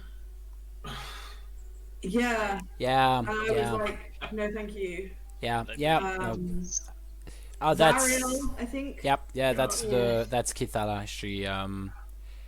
She thought it was a good idea. No, It wasn't that- It Kithala. wasn't. It wasn't. it was What was it? Pariah. Pariah. That's right. That was Pariah. Oh, well, We actually it was- spoke. it was to him. chill though. She handed me a contract, and I had time to read it and ask questions and stuff. And I just said no. And she was like, "Cool, bye." Wow. As if any of us would take a deal with the devil. She was hot though. Yeah. And then Marigold side eye. I was fine. And then I drifted off, I guess. The rest of it's kind of I wasn't really conscious, I guess, Okay. because once you're on the Silver Sea, you're just kind of there, right? So it was fun times, neutral time, And bad then times. and then it was I got a knock on the door, and they were like, "Hey, want to come back?" Okay. Mm. Fair Not enough. literally, but kind of. Did you see Speckle Cheek? I think so. Stone. Okay. Yeah, I think she Interesting. wanders around a bit. Well, when Hemlock died, there was two Bloodborne just sitting on a beach, being like, "Hey, babe, what's up?" So That's right. We never Yeah, know. I mean wherever I went was kind of like a woodland area, which makes sense. Oh, I guess. Nice. you go to trees and I went to a beach. That makes sense. Yeah. Yeah, and you just kind of vibe. I don't know. Alone as Being a soul spirit. is weird. People alone as You a heard it here spirit. first, folks. The afterlife is just straight vibing. Straight vibing. Look, you non-died people wouldn't understand it. Right. Really. Two people that haven't died. Yeah. Cool. It's like a rite of passage for the Soulguard now. Have you? You were saying this. Have you died? You also doesn't understand. No. Because The first time he died, his soul was taken and put in a warforge. The second time, he was dead for like 3 seconds. Yeah. Nute, sweetie. All well and good. I'm literally part angel. Like, the afterlife and the gods are like my whole thing, babe. Like, I don't have to die to want to uncover these secrets. Right. I don't plan on dying either. It sounds like a bloody nightmare. Yes, it is. It is a bit It's weird. painful. I'm not gonna lie. Oh, Maple, we have a gift for you, by the way. Oh! I opened Thanks. the bag of holding. Bag. I'm just like, wait, no, that's Just keep not. taking the bag off of Markos's head. Yeah. Just wait. No. He just went behind you. Right. Okay. Here's this. We found this axe, and it looks pretty cool. And since you kind of. Oh shit! Yeah, I guess the hammer got disintegrated. Yeah, we kind of lost the hammer. I'm sorry. I mean, we lost it. We lost the dust that was left.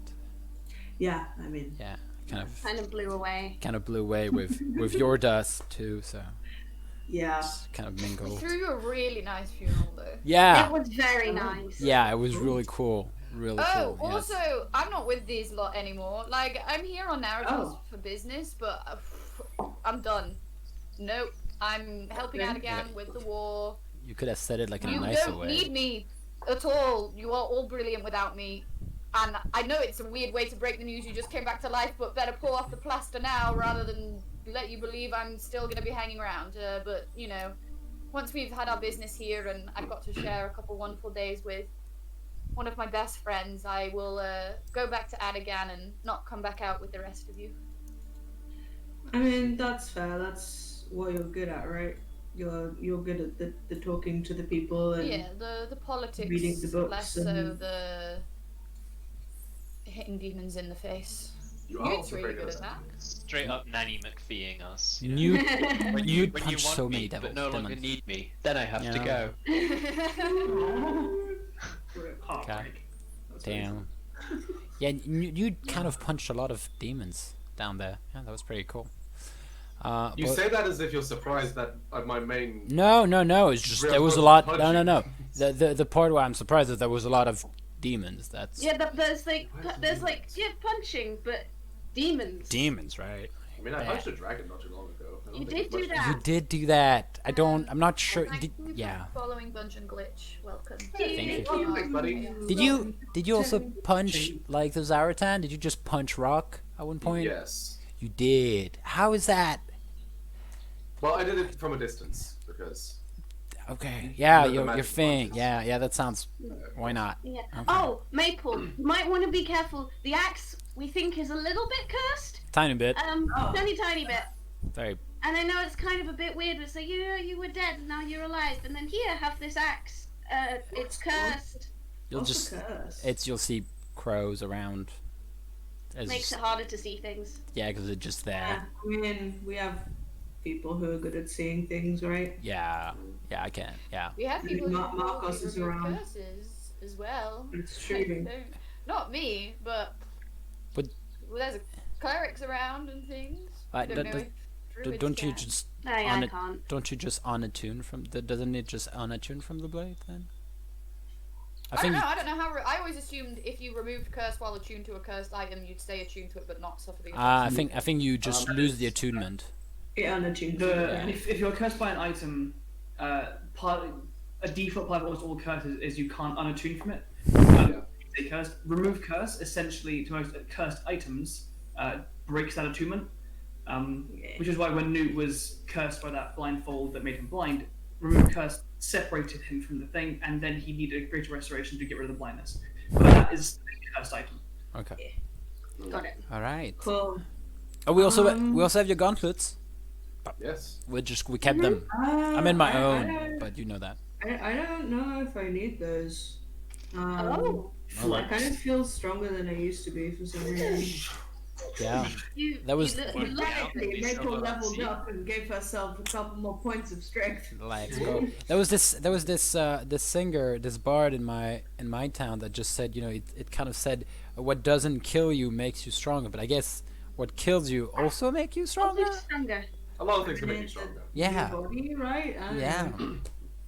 Yeah. Metagamey, Maple has a 16 strength now naturally, so like. Okay. Okay. So it's like a +1, but for an attunement slot. Okay. Sure. Yeah. Fair enough. Right. So what do we? I mean, do we go back now to it again? What do we want to do? I mean, wait. Where are we? Oh, we're in Naratos. Yeah, that's a good We're in question. what's it called? So we went down to the plane of Earth to get the heart of the Zaratan to bring you back, which we did, by the way. Yes. And also, obviously, and also we ran into Isiko and the witch lady, and the witch lady's dead, and Isiko is kind of dead, but not properly dead. So Yeah. At this point, he's just copying us. Right. Yeah. Copycats. Brand. But to get back from the plane of Earth, I brought us here to Illingam. Oh. Fair. Yeah, there's. I mean, we could go back to Erdogan. I do need some like gear, I guess. Yeah. I mean, the elves have At the gears. very least, some like boots. Boots. I like the idea that you're just naked, but you have boots, and you're like, I'm good. Just boots and a battle axe. Yeah. Boots and a battle axe is a very strong low. I mean, this place looks kind of nice, and if we have a bit of time, I mean, I don't think Lady Kisa is gonna make her move like a move soon. I will also say, Adigan is still in the middle of a war. It didn't end while you were down in the plane of Earth. Not 5 many days? shops are open. Shops selling weapons are making them for the army. And you won't find better craftsmanship than you do on Naratos. So restocking here is actually probably our best bet, rather than trying to restock in a war-torn nation where weapons are few and far between. We just need Markos' gun, though. Oh yeah, Markos, you're gone. Whenever we get back to Malterin, I can.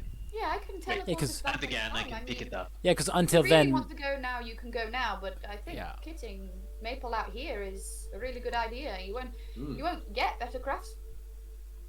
craftsmanship anywhere in Avantos. Yeah. I mean, Well, I believe we need to take at least a day, right?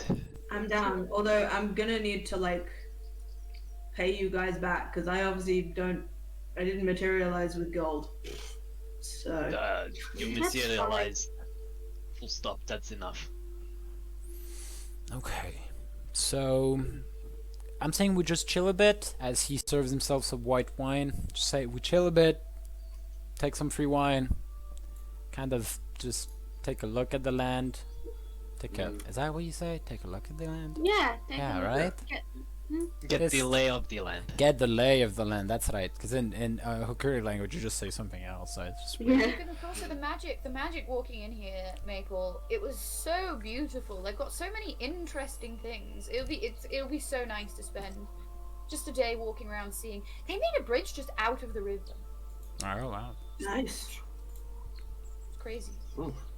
A very small note. Guys, you were all there. Why is everyone oofing? I don't know. No, Very it's small like- note. it's The fucking package of clothing that Featherfoot brings back around for Maple is a very simple soft tunic and like pair of what is essentially sweatpants. Like they're very soft, like loose fitting, like cotton trousers.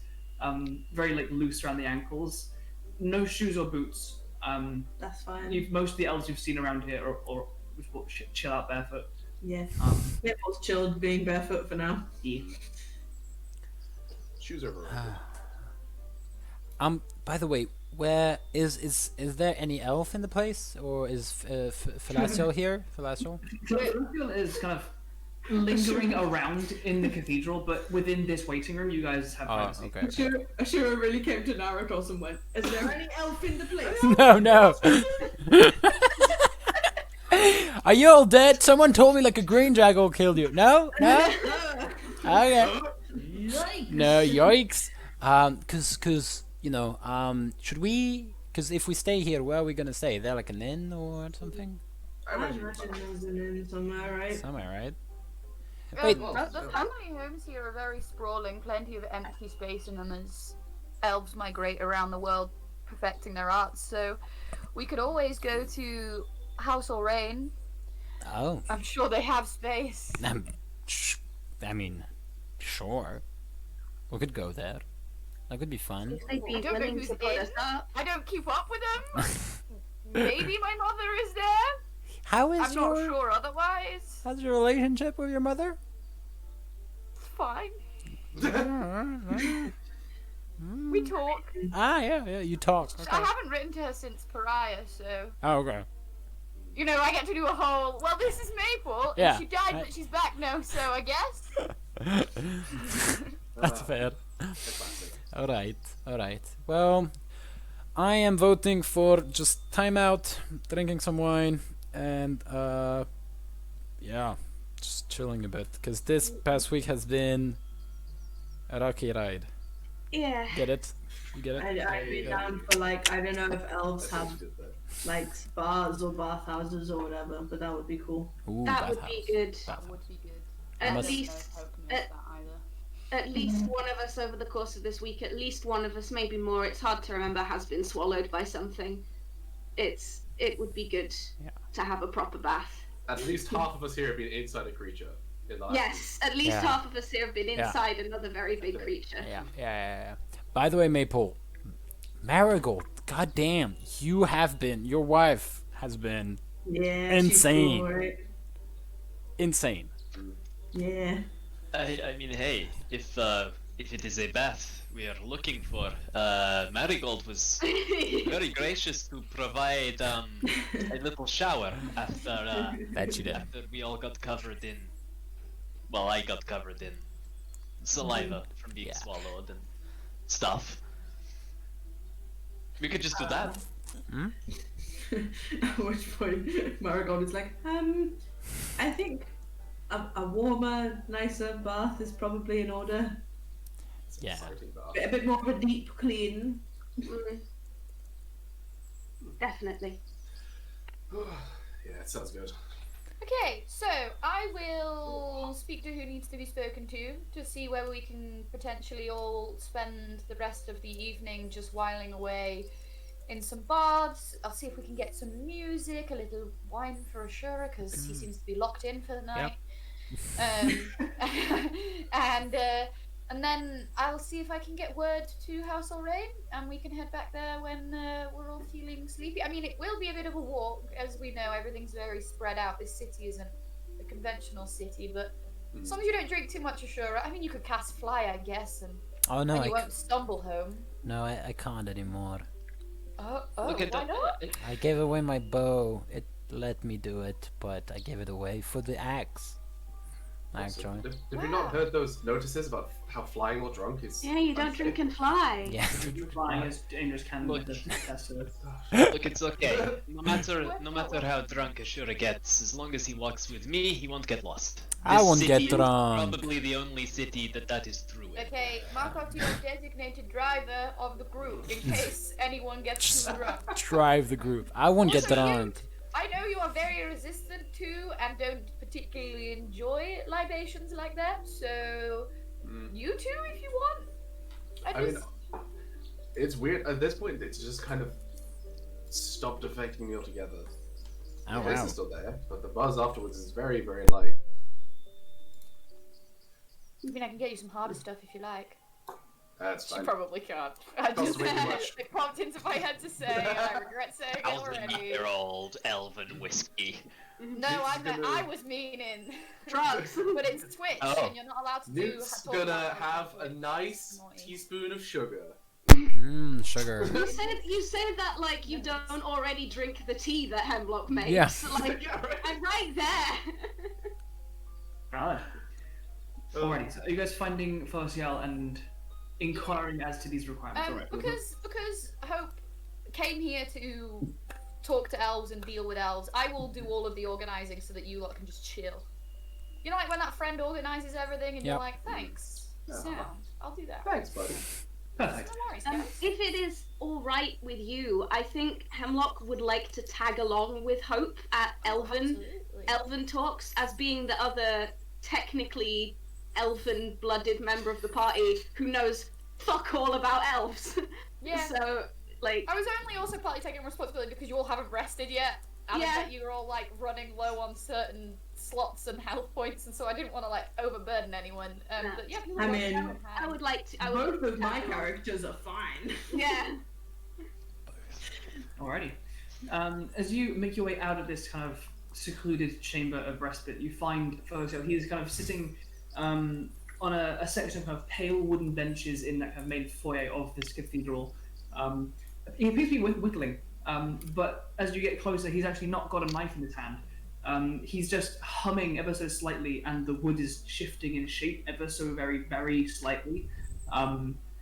As you get closer, he kind of pockets this. Small no, piece no, of wood. don't stop. That was fascinating. How did you do that?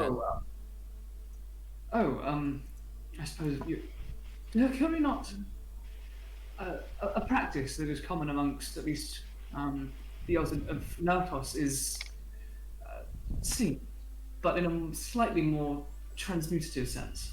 It is how much of this place was built. It's how I crossed the rivers earlier. We can manipulate materials through song. It's a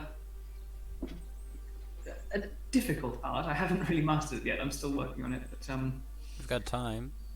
We met a singing elf once. Not a Oh. cool one. I mean, my father's also a singing elf. Like, I mean, I'm a singing elf. so he's a singing elf. I am a singing elf. But I don't, Andrew. I meant more like arcade. I know. songs, Yeah, that's. rather than shanties and drunken karaoke. Yeah. Drunken karaoke, is that how you call my offense art? meant to your heritages and your family. No. Assassinated by the Naratosi way. And do Hokuri people do the same thing? I don't think so, right? no, this No. is not a practice Yeah. common or already known about in the Hokuri. And then again, also to follow up, I think you've said this before. Like, my dad never spoke about where he was before piracy, right? No. Okay, cool.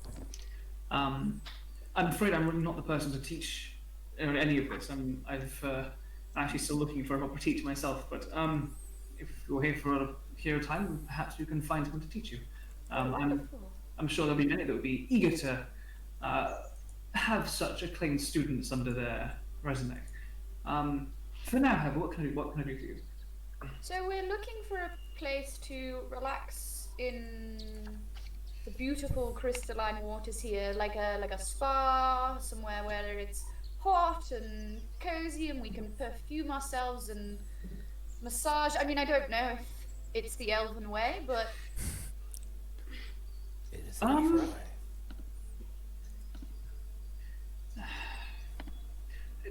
Not particularly near. Spas as such aren't particularly common, though if you're looking for respite in warm water, the rivers can provide. With the smallest of arcane interference, a cool river can become delightfully warm. As far as a place to stay, as part of my charge, I am to guide you where you need, and if needed, provide accommodation. My home is only 2 or so hours from here, and is currently relatively unoccupied. Oh, wow. it- um, Living alone, eh? for now, I'm actually from Lisbon, but I'm over here spending some time with the chorus, refining a few of my skills that I believe could use some work. But for now, it does leave me with a relatively empty home to rest in. So, if you require a place to rest nearby, that should do.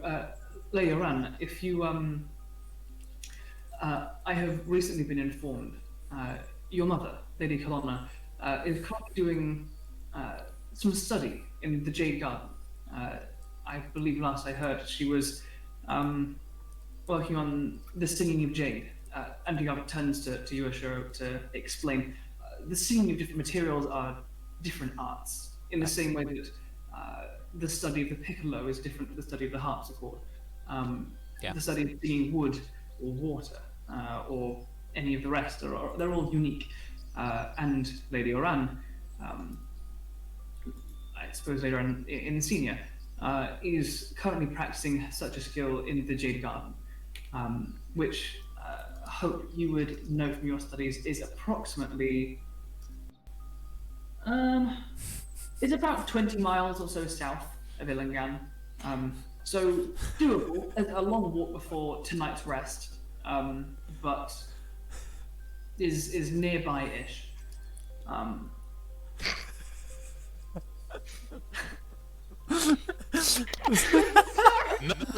We'll get banned on Twitch if you keep flashing like that.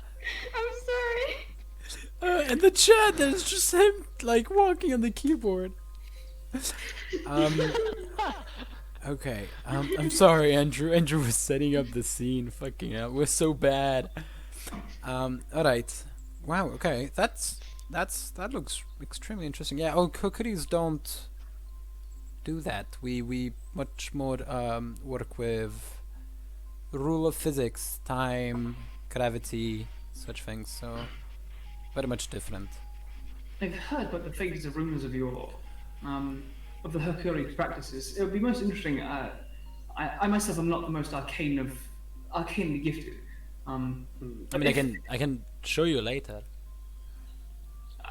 I'd be most interested. I'm still looking for a teacher for this wood singing, but in the meantime, I'd be more than willing to discover what might hold different across our cultures. Yeah, same. All right, we'll plan that.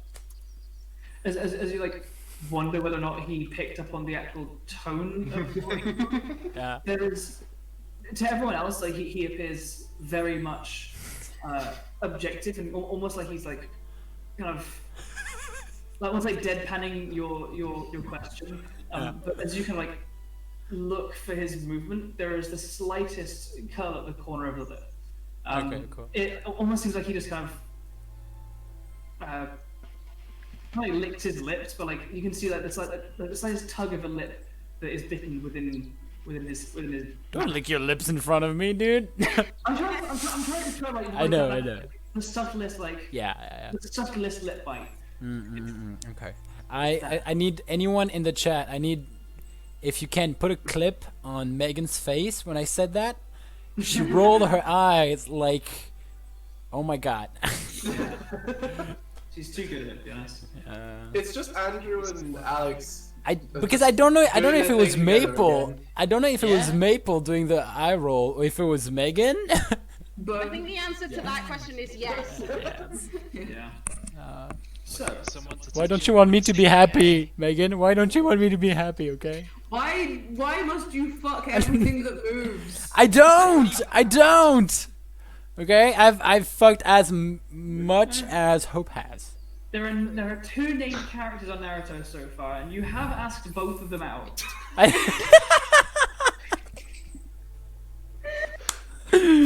One of them was a Sphinx. Oh god. I feel like I don't want to be that bard that just has sex with everything, but I don't do it on purpose. Don't worry, you don't actually have sex with everything. No, exactly. You just Too much. I just try. God. So, One day I'll get the positive vibe from Megan. She'll be like, Just trying to get the lay of the land. yeah, lay of the land. Fuck yeah, dude. thank you for joining us. This has been good. Hello, this is a professional stream. We Oh, love D&D. Unfortunately, he isn't the lay of the land. All right, let's. Oh my god.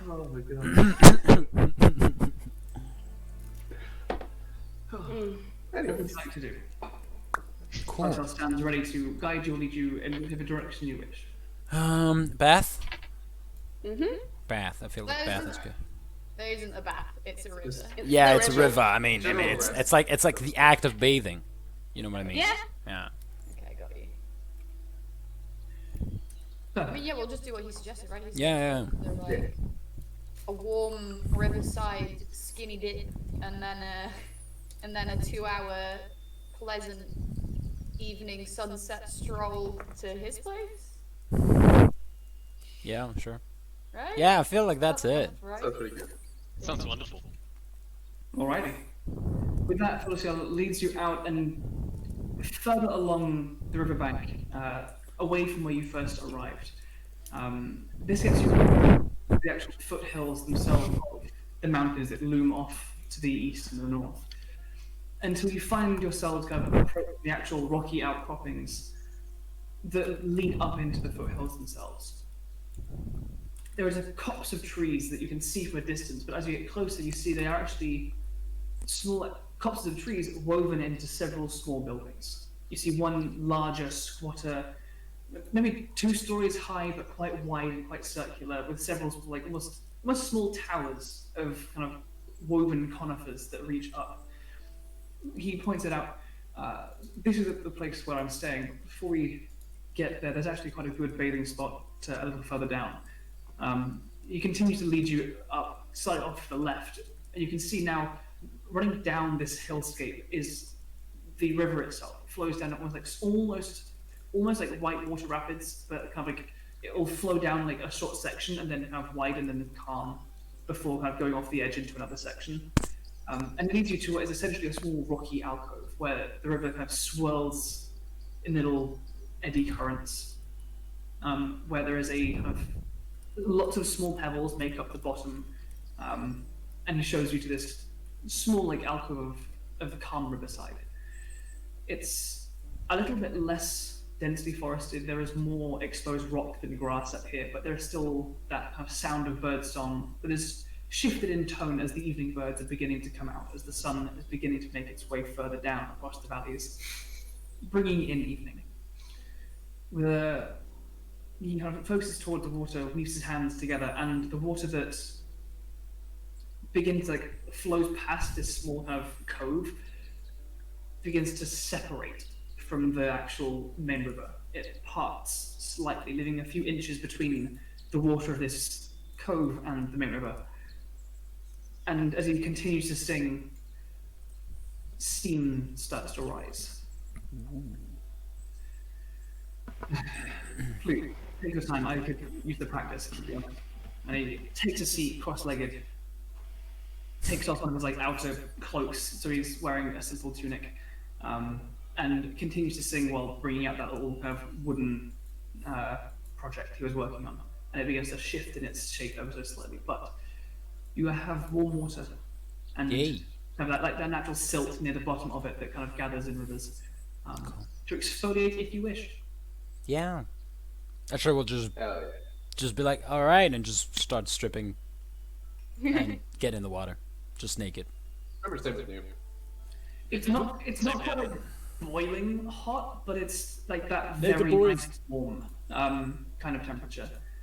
The rocks and silt in your feet is comforting and coming, especially for people like Markos, Maple, who have done river dipping is more. You do this more than you take actual baths across your lifetimes, and this is that very kind of comforting, familiar feel, crossed with the strange contrast of it being this warm, calming water. That's cool.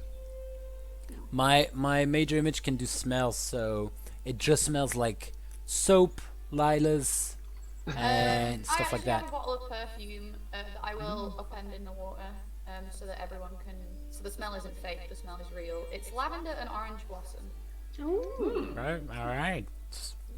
I'm sorry. Okay, it's fine. It's not a real smell. Yours is a pretend smell. But it still smell it.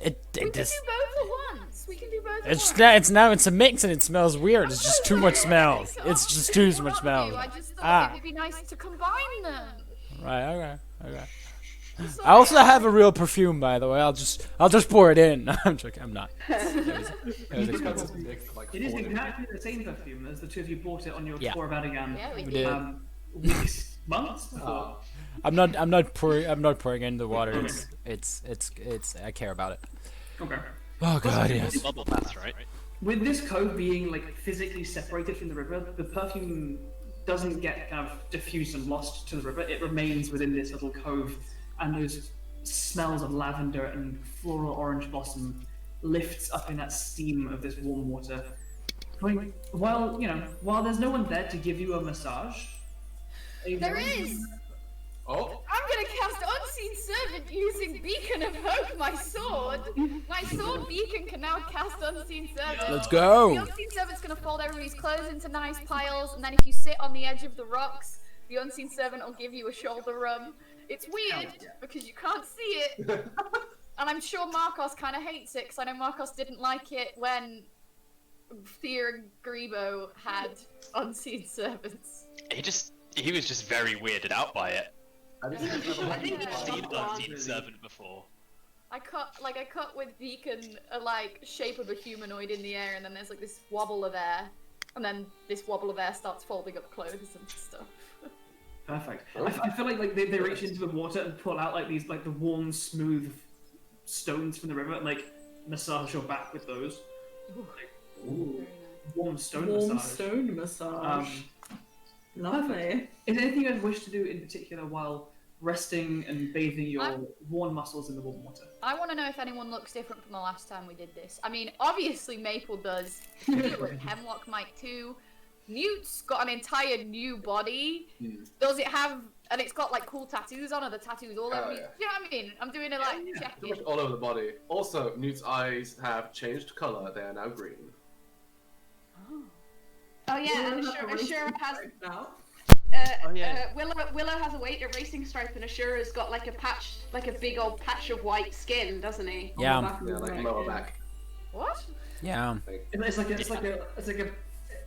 someone took a paintbrush of white paint and did a curling stripe across Ashura in a smattering of pale vitiligo across his dark purple skin. What is that? Oh, that's Underdark chaotic magic? Yeah. Stuff yeah, happened. A bit weird. Yeah. I Nute's can't. Was colours. it? Did we figure out why? Yes. Yeah, we did. It's because of the... Oh, it was the crystals. Yeah, it was wasn't the crystals. It was Yeah. the... Give me a second, I need to check my notes. It was the... yeah. What's the Face name of the crystals? crystals. Yeah, face crystals, Face which crystals. bring in the magic and just creates a lot of wild magic around them. So Yeah. They're weird yeah. crystals. you also see, maybe, you see tattoos on Ashura's forearms. They look like chains going around his forearms, and he's just there, yeah. Hope swims over and taps you on the arm and is like, what are these? Well, I'm not sure. I don't. That's. Soulguard, what did Ashura do? That's. No. Ashura. Well, his sword did a thing with lots of chains. Yeah. Yes, the sword did. Yeah. That's Okay. that happened. Ashura, what did you do? I got. He puts his hand into the water and just kind of. It's like, oh, look over there, just boop. Ashura. Nute's gonna pull your head back out of the water no. What are you grasping? I don't have hair. Nute has got big muscle hands. Boom, like a ball, you know? Around his skull. Yeah. Whoa, wow. A holy ball with the nose of mouth. This is bullying. I'm just telling you, this is bullying. You're bullying me. Right, please don't do that. Alright. Well, Kithala was like, hey, what's up? Demons are shit. I hate demons. I could help you killing demons. And I was like, oh, that sounds cool. And I was like, hey, can you help me in case, Iseko and other Lich Queen people would come? And she's like, yeah, sure. And we agreed. And that was kind of like an agreement. Wait. Ashura. Yeah. I literally died. Yeah. I did make a deal with the devil. Yeah. Ashura, the whole reason that we went. So remember, before we went down into the Underdark, we had to kill a hag because you made a deal with one.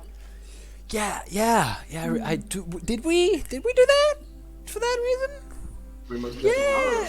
You killed the hag. Memories are Oh hazy. yeah, we killed a hag. Oh, cool. We did kill. Yeah, we killed the hag. Yeah. Memories are hazy. Marigold really came through with that one. Oh, yeah. Oh yeah, she destroyed her. So Well, but it's more like it's like a partnership, right? Right? It's like, oh, hey, you helped me, kill my opponents, and I'm not sure what's the. It's like, hey, I give you blood, and you help me get the blood out of the people. You have to feed it blood? When you kill people with the sword, I it's mean, just kinda... the sword is called blood opal, right?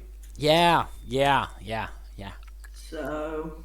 But like, I do like cool shit. I just summon chains, just cut people in half.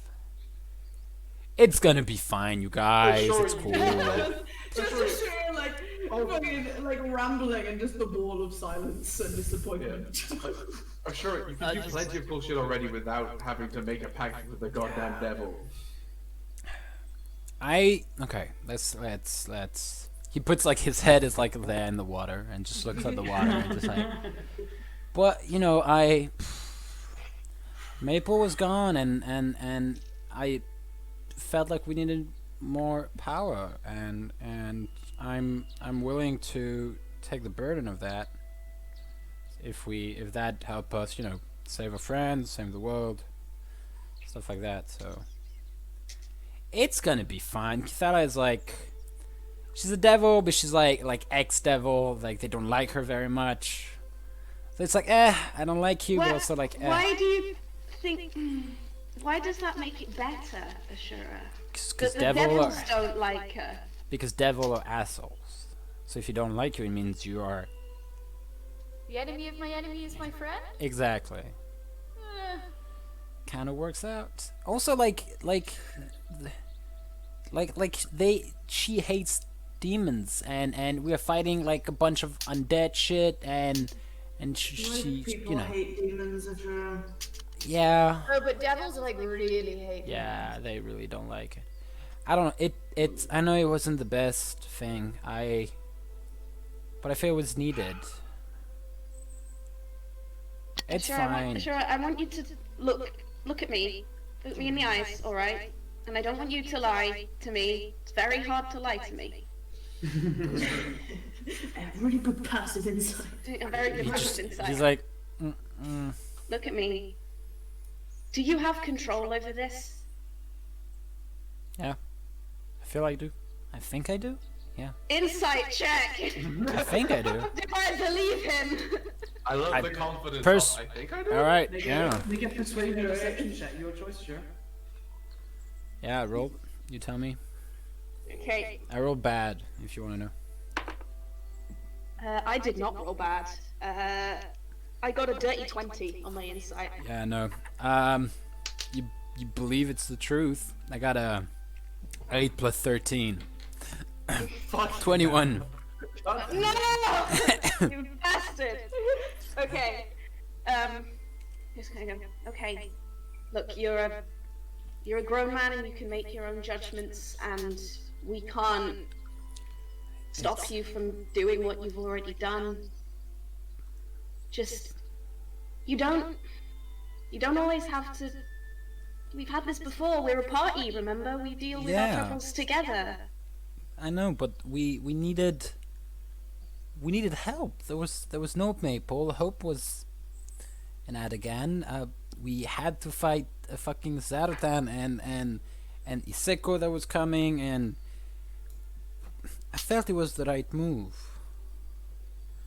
I know you did. Just be careful, okay? Yeah. This thing is it's dangerous. Yep. No, you're right. I'll keep those words, and you can keep check on me. That I don't go overboard. But just know I do that for you guys. I don't do that just for the sake of it. No, we know. We know. We just want you to be careful. Speaking of us, guys, Maple, you're looking hella different.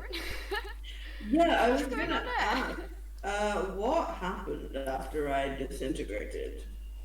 'Cause- Well, Blur. Dust. I'm not gonna make you guys say it. If you 'cause want to I know was as the there, audience, go watch our VOD on YouTube. Otherwise, it's like a spoil from the past. Wow.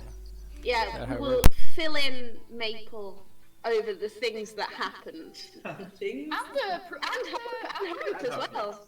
yeah. Yeah. Okay, well, I don't know how healing and stuff works, but maybe something about the way I died affected my new body? I don't know. And you can make an Arcana check if you wish. Oh yeah, I will definitely do that. Marigold's gonna make a check. Andrew, would I be able to do a nature check instead, using my knowledge of how this has happened to me, and I've gone through the process of changing a plot? I No, rolled this is more of a circumstantial thing than a death general thing. I rolled super high. I did as well. I rolled 19 plus 8, 27. I rolled an 18 plus 8. Well, I rolled a 6 with advantage, so fuck you both. Oh, wait, How I much got is- advantage from Tao. How much is your Arcana? 19 plus 8. So, Oh, wow, same score. Nice. Hey. Oh. You guys know You two are the exactly what magics. happened to me. You died. Yeah, that's Also, right. Hydrate. Hydrate. Also, could have used that advantage to find out if Ashura was lying. Oh shit, I could have done. I We forgot. don't know if he was persuading or deceiving. Oh, Hell, if okay. Can Guy- I oh, retcon and say that I used it then and go Sure. back to my other role? And I mean, I don't roll know. that insight now. I don't mind. I don't Say mind. yes. As it was, it was a redeemed thing. And But I forgot, I Rowan, genuinely forgot. Yeah? OOC. Yeah, huh? Alex doesn't know if he has control over it. I know, but it feels right. I don't want to do it better. Okay, so That's like, fucking natural 20. Like, yeah. Ashura isn't sure. He just feels like it. It didn't seem like it was out of his hand. It feels like it was like, because the way he spoke to Kithela was like, "Hey, let's be partners," and she was like, "Okay." yeah. And that's entire kind of it, conversation- right? The entire conversation we had still stands perfectly in the same way. Yeah, so- exactly. Cool. Carry on. Sorry about that. Convinced about whether he's actually Exactly. In control of the situation or not. Exactly. Yeah. regarding the nature of Maple. Hope, you've done a lot of research into demons and undeath and all this kind of stuff, and nothing in your research so far really pertains to the nature of what God being that dunamantic magic and the Nightwalker. Hemlock and Ashura. I'm trying to think of how Hemlock could know this in the same level of detail as Ashura. She works with Undead, yeah. Ashura, because of your knowledge of dunamantic magic, and the experiences of people who have known it to a higher degree than you, and Hemlock, as you're growing slightly more experienced with different kinds of reincarnation magic, you know that the spell that got rid of Maple was one that disintegrated her and everything she was carrying. Many spells obviously require a body, which is why this level of magic was required. However, it's not seemingly that simple, as the conjuring of that spell seemed to coincide with the summoning of a Nightwalker. Thinking on the nature of the Nightwalker, kind of in the back of your minds in the preceding weeks, it is an entity of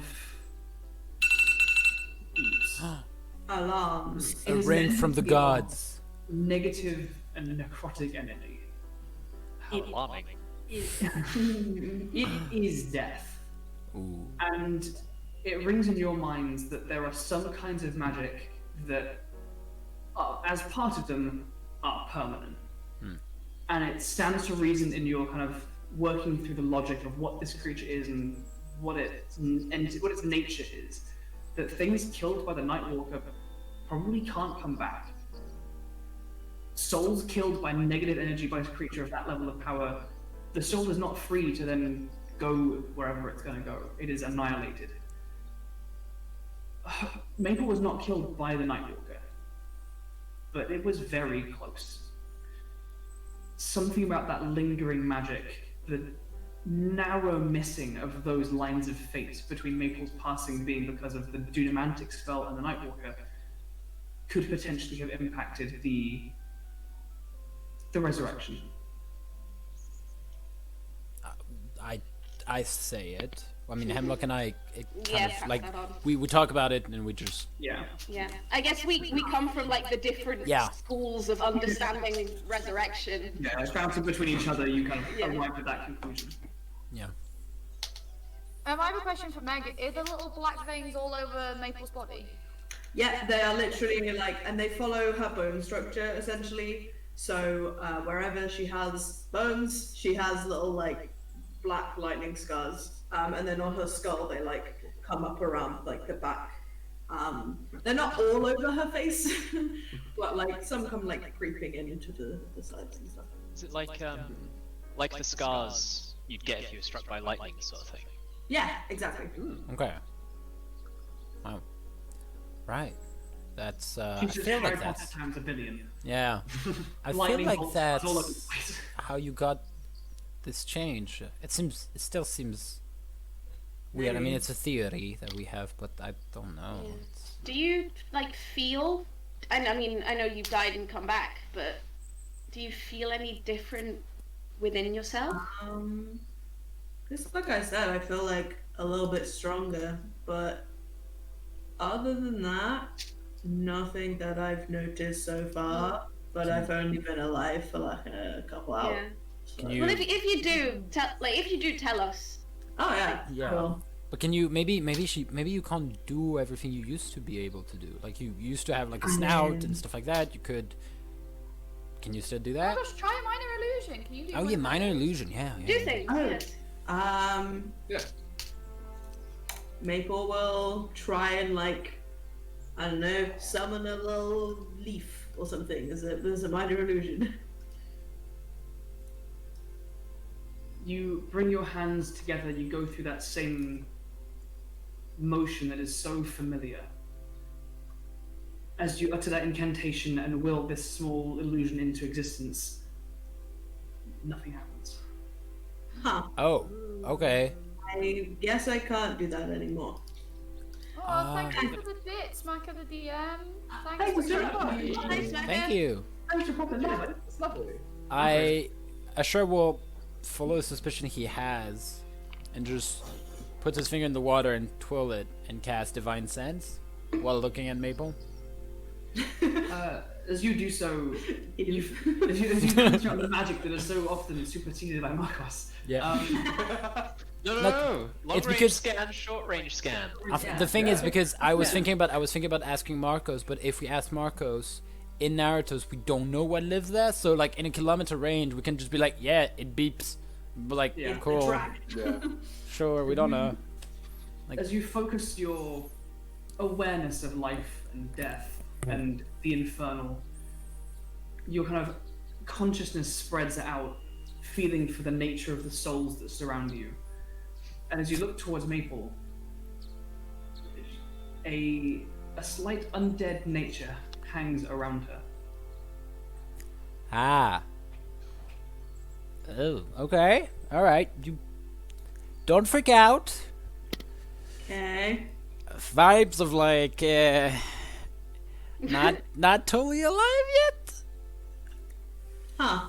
Undead, yeah, yep. It's kind of just a small, not too big. Just I've been telling you guys this whole time, okay? No, Nute. Oh no. That's the indication we came looking for. Nute's head. Fine. Look,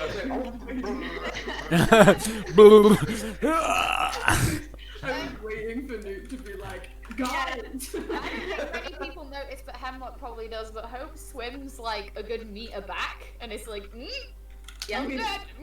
I'm a celestial. No, thank you. so I mean, I'm sure it's fine. Nothing too bad, you know. But you know, like this one is a mushroom, like part mushroom. Hey, look, I mean, you know, you can be part undead? Like maybe your left arm is dead? I don't know. To clarify, she is undead. Ah, okay, not a bit. Okay, yeah. No, you are totally undead. Huh. You came back to life, but not really. But in Sphinx, I thought your resurrection was different too. Well, it's like the Hemlock and Nute was saying. Hemlock and Ashura was saying, right? Because of the Nightwalker thing, it might be a bit more complicated than that. Negative energy works in weird ways. I know the soul works. The soul in Hokuri, like in the Hokuri culture, I don't know much about Nightwalkers, but the fact of the way you die and how your soul moves back is very important in the process. And I mean, as far as the weed is concerned, like your body was destroyed, and it's a new thing has had to be made, and if there was no life in it, you can't just sort of pluck it out of nowhere. Yeah, I feel also like if you die, close to phase crystal or something like that, the magic that imbues with your passing of the soul might comes with you as a soul. So when you come back, you might be imbued a bit of with that. So if the Nightwalker is the entity of undeath,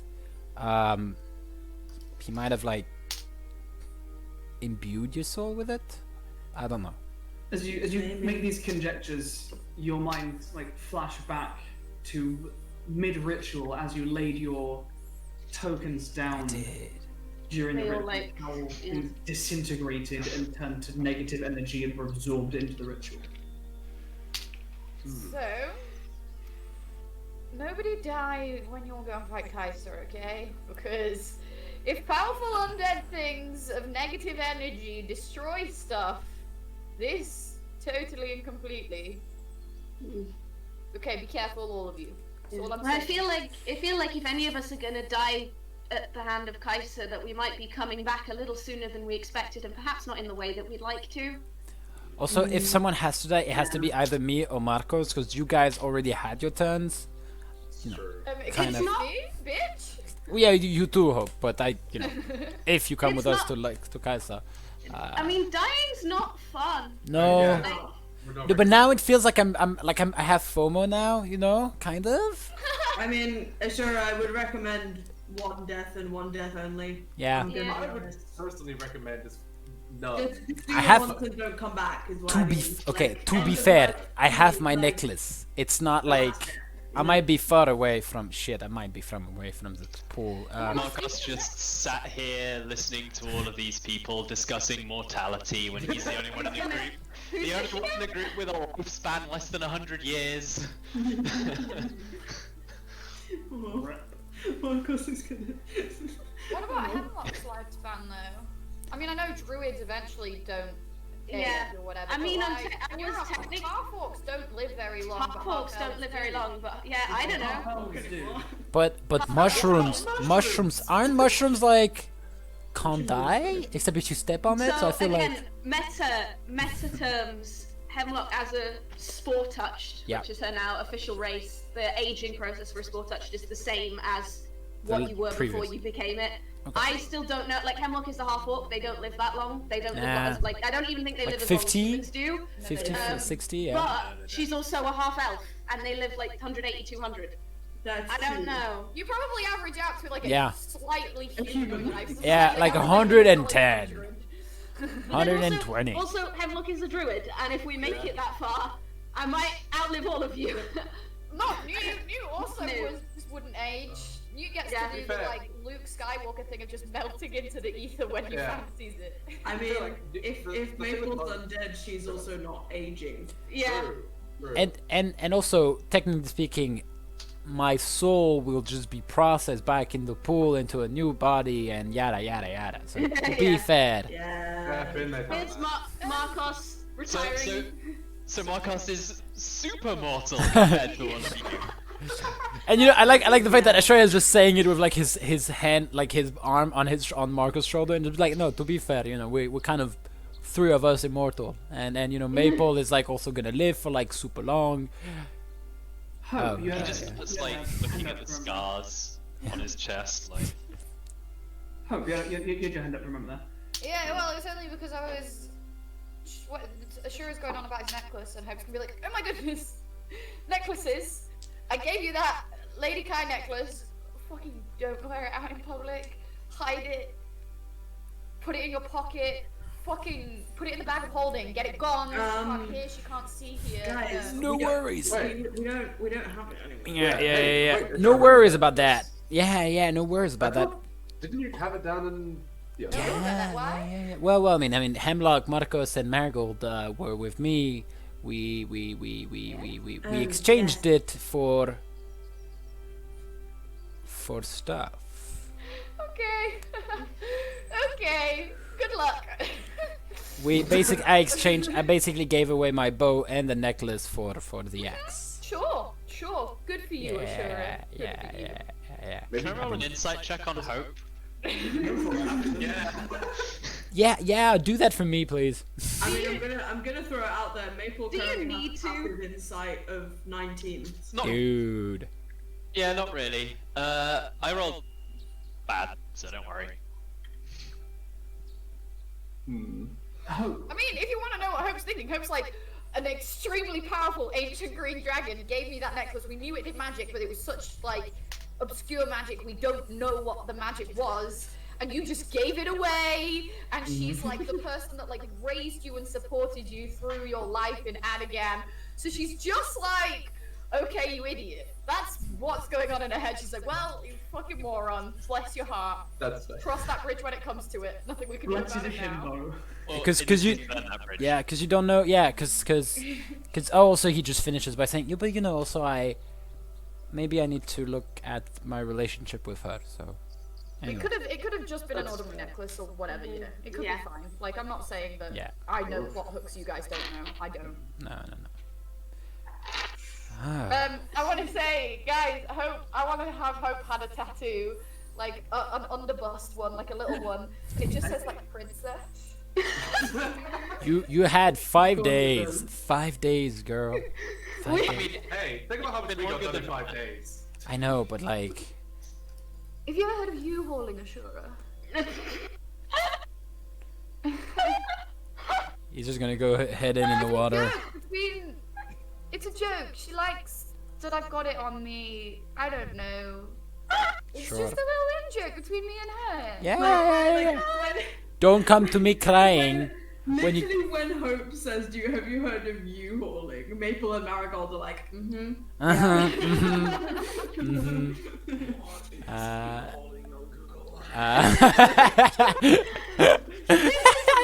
This is Jordan. fully a joke for the Sapphics in the corner right now.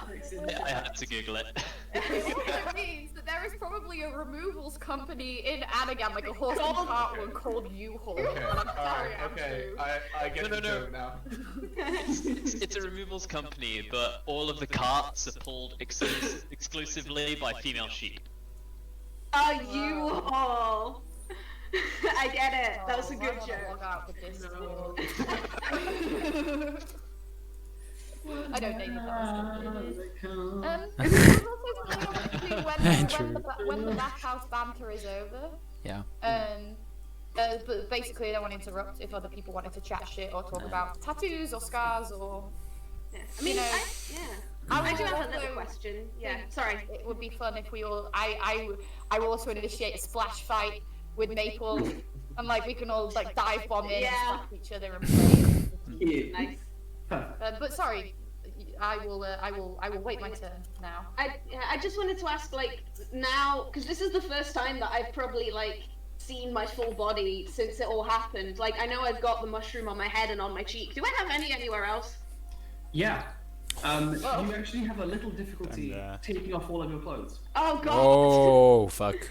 You notice on your left shoulder, a kind of a sprouting of bracket fungus has begun to form almost like a dramatic shoulder pad that like has intertwined with parts of your clothing. Oh, my God. You notice like in the center of your chest plate, like below your collarbones, Sternum. yeah, sternum, has like the skin is slightly hard. It hasn't begun to like plume out or anything, but you can feel the skin texture there is a bit different.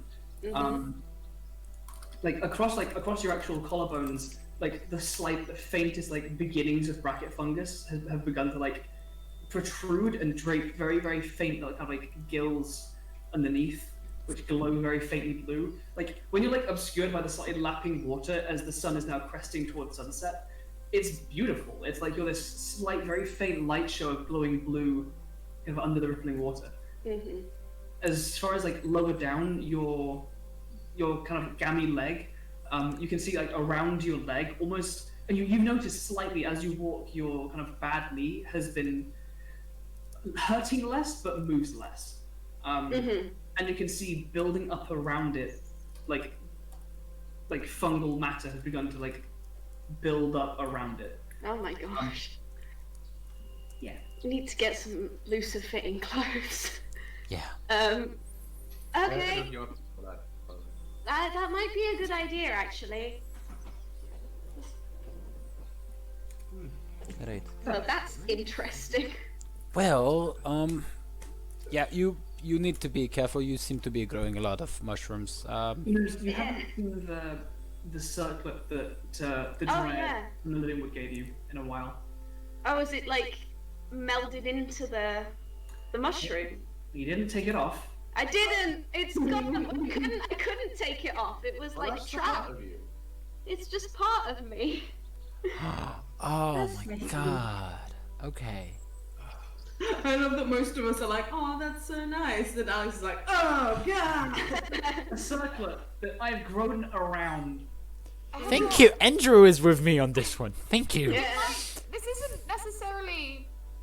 Don't take it a bad way. I can't phrase this compliment in the way I want to, but it's a damn shame that when your body moves on from this life, you won't be the one to be able to dissect and document yourself, you know?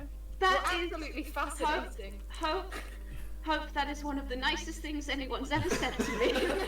Worst case, we just move the soul to another body. I mean, Oh, we have Here's the thing. Oh, do you remember the spell? with the clone spell. I was gonna say. spell. Yeah, I was gonna So say. if I Should we die- try it? Like I kill you, you go into the clone maybe beam, you not look at right your body. now. No, we should do it. We should try it now. Let's do it. No, not right now. Okay. With Markos, like all his mortality. One spell. No!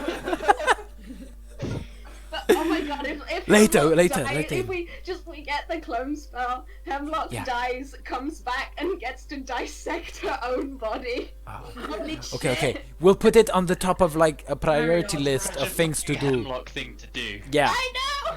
I love it. I love it. All right, we Andrew's face is bloody Talk disgusting. about I prefer really this to looking go deep hunt, inside yeah. yourself to discover who you really are. oh my god. Okay. I have a minor question, Andrew. Go ahead. Has the being chewed up and swallowed by a behir left any more tooth marks on Markos? God, more teeth bites. It has not significantly. You were swallowed and crushed and like acid. Like you have more like rash marks and acid burns. Not too severe to leave you with like lifelong scarring necessarily. Like Yeah. if you'd like them to, they can. But like I'm not going to impose that at this level. On you like. But as far as the teeth marks go, you weren't bitten that severely. It was like a bite. Yeah. So yeah, no extra tooth marks. Hope looks at you and winks and goes, still looking like a snack, Markos. He goes a little pale before he realizes what you meant. Yeah, he's been eating a lot. Sure. Quickly, just on the same note, where Iseko kind of like Yeah, pierced, just under the left side of your ribs. Yep. Is a mangled scar. It's kind of that size. yeah. Oh shit. Because it's a full spine big. with all of the spikes Yeah. and jagged like So it's like- spines. Yeah. in them. Is it like with the you can feel the difference in the skin where it kind of goes in a bit, you know?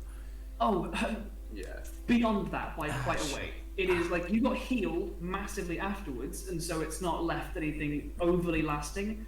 But like, You just have a hole in you that we can look through. as you like feel and experiment around, like you can feel two of your lower ribs are like separated. Like they heal, so they're not gonna like impact you in any way, but like the lowest like hanging ribs are like separated, and you can feel like that whole area is like a mess of like bumped, twisted, warped flesh as it was rapidly knit back together by the healing magic. Hemlock's hands are similar as well from the grabbing it.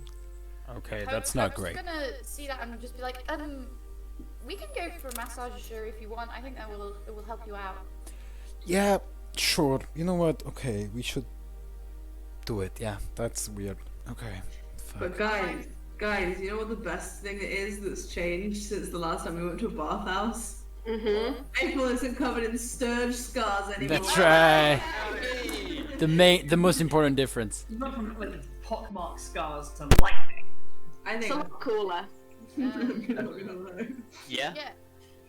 And like when I'm sat next to Ashura, I just want to be like, look, I didn't want to interject when the others were quizzing you, but I have also sold my soul to a sword. Admittedly, potentially from a more benevolent power than you, sweetheart, but I'm really proud of you, and I know you did what you thought was right, and I don't think anyone else is going to say it, but I'm proud of you. Oh, And I'm going to reach out and do my Asimar healing hands on you and try and like smooth over some of the lumps and bumps with my gold magic. The glow kind of shines and then fades, and there are the very faintest like marks that kind of almost like shine around the scar tissue, but having already healed over, there's no wound there to heal, so it doesn't have the full gold effect that you're used to when you heal fresh wounds. Absolutely, yes. Thank You just had a hole, and I was like trying to make the hole a little bit more full. Yeah. Make it shiny. It was you, a girl. nasty Yeah, hole. nasty You sword. got stabbed by a spine. Yeah, nasty sword, nasty sword. And that is all I wanted when I was early, like, oh, there's one thing I want to do. That Yeah. was the one thing I wanted to be like, oh, sure, I'm proud of you. Thank you. Is I there anything? means a lot. Go ahead. No, just answering to Hope. Like while she's talking to me, he's like, yeah, right there, servant. Yeah. But by the end, he's like, thank you. It means a lot. I'm trying to move away from my stupid decisions. I didn't think that was a stupid decision. I still don't think it is, or at least for now, I still have control over it. But I feel like it's out of love and out of its decision and sacrifices and not thinking that I'm worth anything, but thinking that you guys and the world is worth so much more, and I'm ready just to put my life on the line, and I think it's that way. It's less in an unhealthy way I was before. But thank you, means a lot. Sure, you're my best friend. You're worth everything to me. Oh girl, you're my best friend too. Aww. Unless there's anything else you guys wish to accomplish within this heated section of the river. As you all don your clothes once more, drying off with some prejuditations, Philistine, who is yawned occasionally, locating that barrier between your section of the warm river and the river itself is like broken and it's gotten a little bit chilly. Yawning ever so slightly, guides you up that further section up the hill to that kind of woven house of tree and rock. And you are welcomed inside this home. And it is a beautiful but quite simple home by elven standards. Every section of furniture and structure within the home is this like pale conifer wood and bark and branch that has been woven and sung into shape. The rock in places has been sung to match or to accent. And you are led into what is essentially a very large sleeping chamber. It is maybe 30 feet across, and is essentially like in some museums they have art exhibits on the ceilings, and so it's like a nice big exhibit room full of beanbags. It's that kind of vibe. This like sleeping chamber has a few like dimly glowing like firefly lamps, and you can see there's a section of the roof which actually like opens and pulls apart. And you can see the starry sky beginning to dot with stars as the sun vanishes for good for the day behind the horizon. Good. The last Fuck, time. guys, we fucked it. The sun's gone. More light. God damn it. We're going into some kind of written adventure, because the sun always disappears in those. Yeah. As you all bed down, some food is brought, some fresh fruits, some very, very nice, like focaccia with like sun-dried tomatoes and that type bread. It's really, really nice. And you bed down to sleep. Naratos is just Italy. Oh my god, we're having a slumber party for Maple coming back. So cute. Yeah. Independently, but still. Tons of alcohol. Let's Love go. our slumber parties. Iconic. Iconic. You all bed down around each other, feeling the victory, subdued and relaxed, and to be honest, thankful for that. You've traveled across the plains, delved deep beneath the earth, places that some of you thought you'd never go again. Ventured through alien landscapes of twisting, churning rock that moved more than water moves in a river. Encountered lieutenants of this Lich Queen that looms across your destinies with a dark shadow. Interrupted her plans and resurrected from the dead your friend who now lies, albeit not warm, but at least close. As you all drift off to your respective rests, Maple. As you drift off into dream, you hear flapping of feathered wings. As you look up, silvery light illuminates a thick forest. Not like the woodland that you've seen on Naratos. Not like the woodland you've seen anywhere. Thin, spindly trees obscure almost everything around you. Nothing but silver light filtering through the dark, shadowed canopy. You see ahead a clearing. As you make your way slightly towards it, ducking and dodging and weaving slowly and carefully between these thin, spindly trees, their branches like small hands frozen mid-grasping out towards you. You cross a threshold. This clearing does not appear to be in the same space as this forest. As you step out from the woods to this patch of barren grass and rock, you feel the woods vanish behind you, as if the black curtains of a stage are swept behind you, but black feathers follow them. In the middle of this clearing, lit up by silver light, is a statue. It is of a figure of almost identical proportions to you. The shoulders are slightly wider, the chest slightly rounder, more barrel-like. You see a plume of curled hair of stone swishing out back. You see in both arms, muscular and tight bound in clad armor, no longer than your own arms, but clasped in the hands you see a massive hammer reaching back, extending far longer than a being this tall should be able to wield, a head that is a massive curled fist embedded with script and scrolling filigree along its edge. You recognize this imagery instantaneously.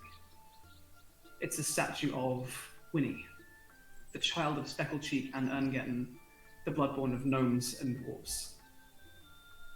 The demigod whose icon you wear or wore around your neck for so long. Sat at the base of this statue, kind of against the pedestal on which it stands, you see a large humanoid figure. They are sat down, facing towards you, but a head of long, shaggy hair, more salt than pepper, just the peaking edges of a grizzled beard, head facing down toward the ground. They have pale, pale skin that you can just see on the edges of their large neck. A simple grey tunic obscures most of the body, but you see massively thick, muscle-bound arms, kind of crossed like a fist set in the palm of the other arm. You see again in the pale skin, small tattoos that seem to be on each kind of matching side, that of a sun in the forearms. Spiraling around those suns, you see just a cloud of black feathers spiral around the forearms to the hands. They sit against this statue, kind of hands in the hand, head down. You see on the ground next to them a pile of plate armor, just like arranged in a pile. And you see in this person's hands, not in the hands, like lent at the side of them, you see the shaft of a long weapon.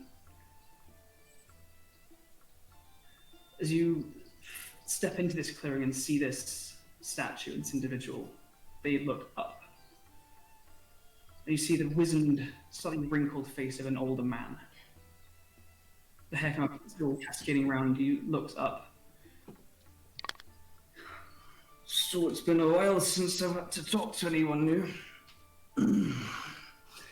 He stands to his full height, about 6 foot or so. Looks back up toward the statue.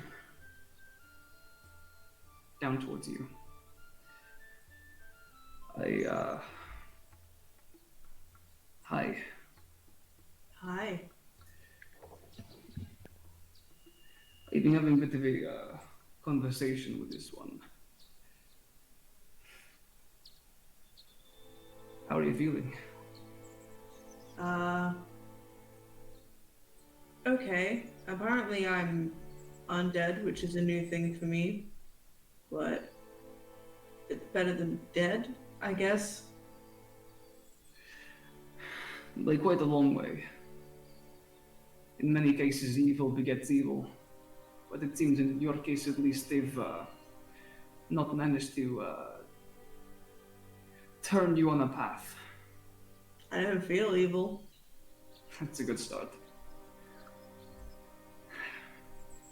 You lost a lot that day. Yeah. Many lost a lot, apparently. He kind of glances again back up toward the statue of this dwarvish gnome. He reaches down and grasps the handle of the weapon, and as he brings it up, you recognize kind of coming out of the long, kind of sprouting grass that surrounds this pedestal, the head of the axe that your friends showed you earlier. Simple in design, its head a simple blade. He kind of shakes it slightly, and the blade ignites in green glowing flames that illuminates the area. You see the same leather wrapping cording around its handle, the rose thorns that push out from within. A long time ago, this helped against something of a similar nature. I know aesthetics are important. And he puts it in your hands. It's heavy, but not too heavy. The rose thorns that push out from the other cording begin to shift, retracting from behind the other cording and reappearing towards just beneath the head, sprouting like a small nest under where the steel emerges into the axe head.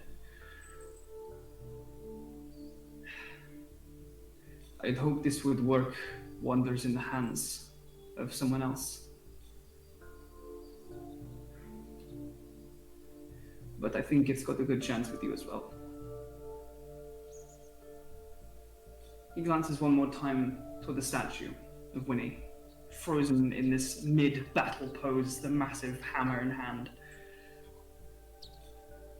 He kind of steps closer to you and takes a knee, so he's still taller than you, but kind of closer. He takes your hands in his massive, scarred, calloused hands wrap around your small gnomish ones. And he closes your hands around the handle of the weapon. You give them help from me, alright? Always do. A slight melancholy grin spreads across his pale skin. of his grizzled beard and face. A slight creaking sound shakes you from your slumber. The vision evaporates from you as you find yourself in this sleeping chamber among your friends. No one else is stirring, but as you glance down to the side, where the axe lays, you see its head twisting out of shape, as if the metal itself is peeling and bending. As you watch it, you see the head of the axe, as it widens to that blade, crumple and curl backwards. You see where these kind of shards of metal peel backwards towards the trailing edge. They flatten and flare as a small plume of dark feathers of steel gather around that trailing edge. The blade condenses, fills out, and curls, and within the center, where the aspects of the blade now shattered and wrought were, ignite into small beads of green fire. And as the blade pulls it back, the steel forms and closes a hard fist around the flame. Green light peeking from between the fingers and out the sides of this fist. The thorns vanish from the various aspects of the handle that you would hold it by and sprout near the base as a small nest of thorns acts as the connection between this handle and Oakhart's fist. And as you notice the changes in this weapon, that's where we're going to end tonight's session. Oh shit! Thank you so much, everyone, for joining us for this final bit of relaxation and rest after the past 4 weeks of intense battles and trials and fighting. Those of you that have joined us just this week, thank you so much for coming. I hope you guys had a good time, and if you did, please stick around. Don't forget to follow us here and on Twitter at Chasing Tails RPG to catch up and keep up to date with all the various things we do. We'll go into a small summary of those things in just a second. But before we do that, just another recurring thank you to one, Sword Coast Soundscapes for the kind of ambience that has been in the background of this episode. Check that out on YouTube, Sword Coast Soundscapes, make wonderful ambient sounds for your TTRPG and RPG games. They're great. Secondly, to the Cognitive Merchant, wonderful manufacturers and creators, conjurers of handmade leather and vegan leather, TTRPG accessories, things like dice bags, dice trays, and other LARP gear things, armor, wizard hats, the rest. They're amazing. He's amazing, wonderful person, amazing things. So go check out thecognitivemerchant.co.uk and their Etsy. They make amazing things. With that said, before we get to other shows that we do, Prue, welcome back, sweet friend. Oh, hi. Yeah. That's right. Thank you. I mean, welcome back, Maple, I think, is more in order. Nah. She's been represented by a wife. We've been lacking the wonderful presence of Prue. She's had representation. We've got you for a little bit, and Miss having at the table. Oh, well, Yay. hi, Paul. It's nice to be back with my friends doing games. Wing wames. With that said, Games. Megan, Yes. do you want to take us on that little trip down the things that we do lane? Oh, I can do that. I won't make it too long because it's Okay. late. But yeah, as normal, you can find the lovely Prupi, as we were saying, over on Witch and Craft and on Kilted Cajun. And Prue also plays in our Cyberpunk game on Sundays. Kilted Cajun's game is tomorrow, Witch and Craft is on Tuesdays, and as I said, Cyberpunk is on Sundays. You can find Rowan and Andrew also on Witch and Craft on Wednesdays for Ravnica things. Something very exciting that's happening this weekend, that is a thing that we don't normally do, but it's happening. On Saturday, me and Prue and some other lovely friends of the channel are going to be playing the wonderful World of Wildebeer. And that is for Mini Art Mondays. We will rerun it Monday evening, but it's because we're playing with some stateside friends, and so we can't run it on Monday evening. Yeah, so we are running it on Saturday and we will rerun it on Monday for Miniac Monday. That's going to be really fun. They're lovely people. It's a really cool system. I've been reading through the bits and it's looking cool, so I'm excited. You can catch that, obviously. On Sunday, we have our ongoing Cyberpunk Red campaign, which is very funky and cool. I believe some dramatic shit has just gone down with the gang. Someone just beat up Jordan's character's car. Someone threw a grenade at my car and I'm going to fucking kill them. So tune in on Sunday at 5 p.m. Oh, and my character is sat on the floor away from the rest of the party with a pistol to her head. So she's gonna die. But fuck it. Whatever. So, happens. For the chaos that is about to go down in that campaign, come back here on Sunday. And then, like I said, Miniac Monday we will be rerunning our World Tour episode. So if you're not available to watch it on Saturday, it's fine. You can watch it on Monday. Yeah. And then obviously we'll be back for this next week. So we have all sorts of bits going on. Come and find us. Follow us on Twitter. That's where we post all the stuff. Hell yeah. Hell yeah. Join the Discord if you also want. That's a good point. Absolutely. Moobot is throwing it in the chat there. We have a wonderful popping Discord full of wonderful people doing nerdy shit. So if you want to link up with this community outside of this space and or Twitter, Discord is the place where we always hang out and do stuff. And after we've done our little safety tours and things, subscribers can come and hang out with us in the voice chats because we just like after every game we just chill out and just chat shit about the game for ages. So we thought we might as well include you guys in that. So if you guys are subbed or want to sub and hop into that, make sure your Twitch and Discord accounts are linked, and that will allow you to come and be part of that. I'm gonna go for raid now. Yeah, the University of York's D&D group are playing a game which looks nice, but also Faeforge Academy, which is a podcast I personally really like. Yeah. There's got loads of cool people in there. Their DM is editing right now. If we want to go raid him and I had Bards of New York, which looked like a nice stream, but Bards in New York then. No. Tell me. So it's exclamation point raid, right? I always forget. I can do it for you. It's /raid. Okay, you choose. You do yours. Hope. I just found like a random one. They just look nice. You called me Hope. That's so cute. Oh, sorry. Long night. Started for Faeforge Academy. Faeforge Academy, super cool podcast that is set very like Feywild heavy. It's a D&D podcast. Everyone in it's super nice. It's very like ethereal. If that's your vibe, if my vibe is your vibe, you'd like Faeforge Academy. My vibe is your vibe, then my vibe, then your vibe is like Faeforge. Celestials, fairies, So colourful, strange shit. Yeah. I understand. Go give them some love. Go give them some We'll love. give them some love. Tons of love. Goodbye. Cool. I'm gonna hit raid now. If you want to say goodbye, everybody. Bye, everybody. Tons of love to you and your friends and family. One final hydrate before we go. Final hydrate. Damn. Hydrate. Did the raid work? I hit it. We're gone. Okay. We're gone. Okay, I will get us to. Unwind us. I will do it. What is this in between?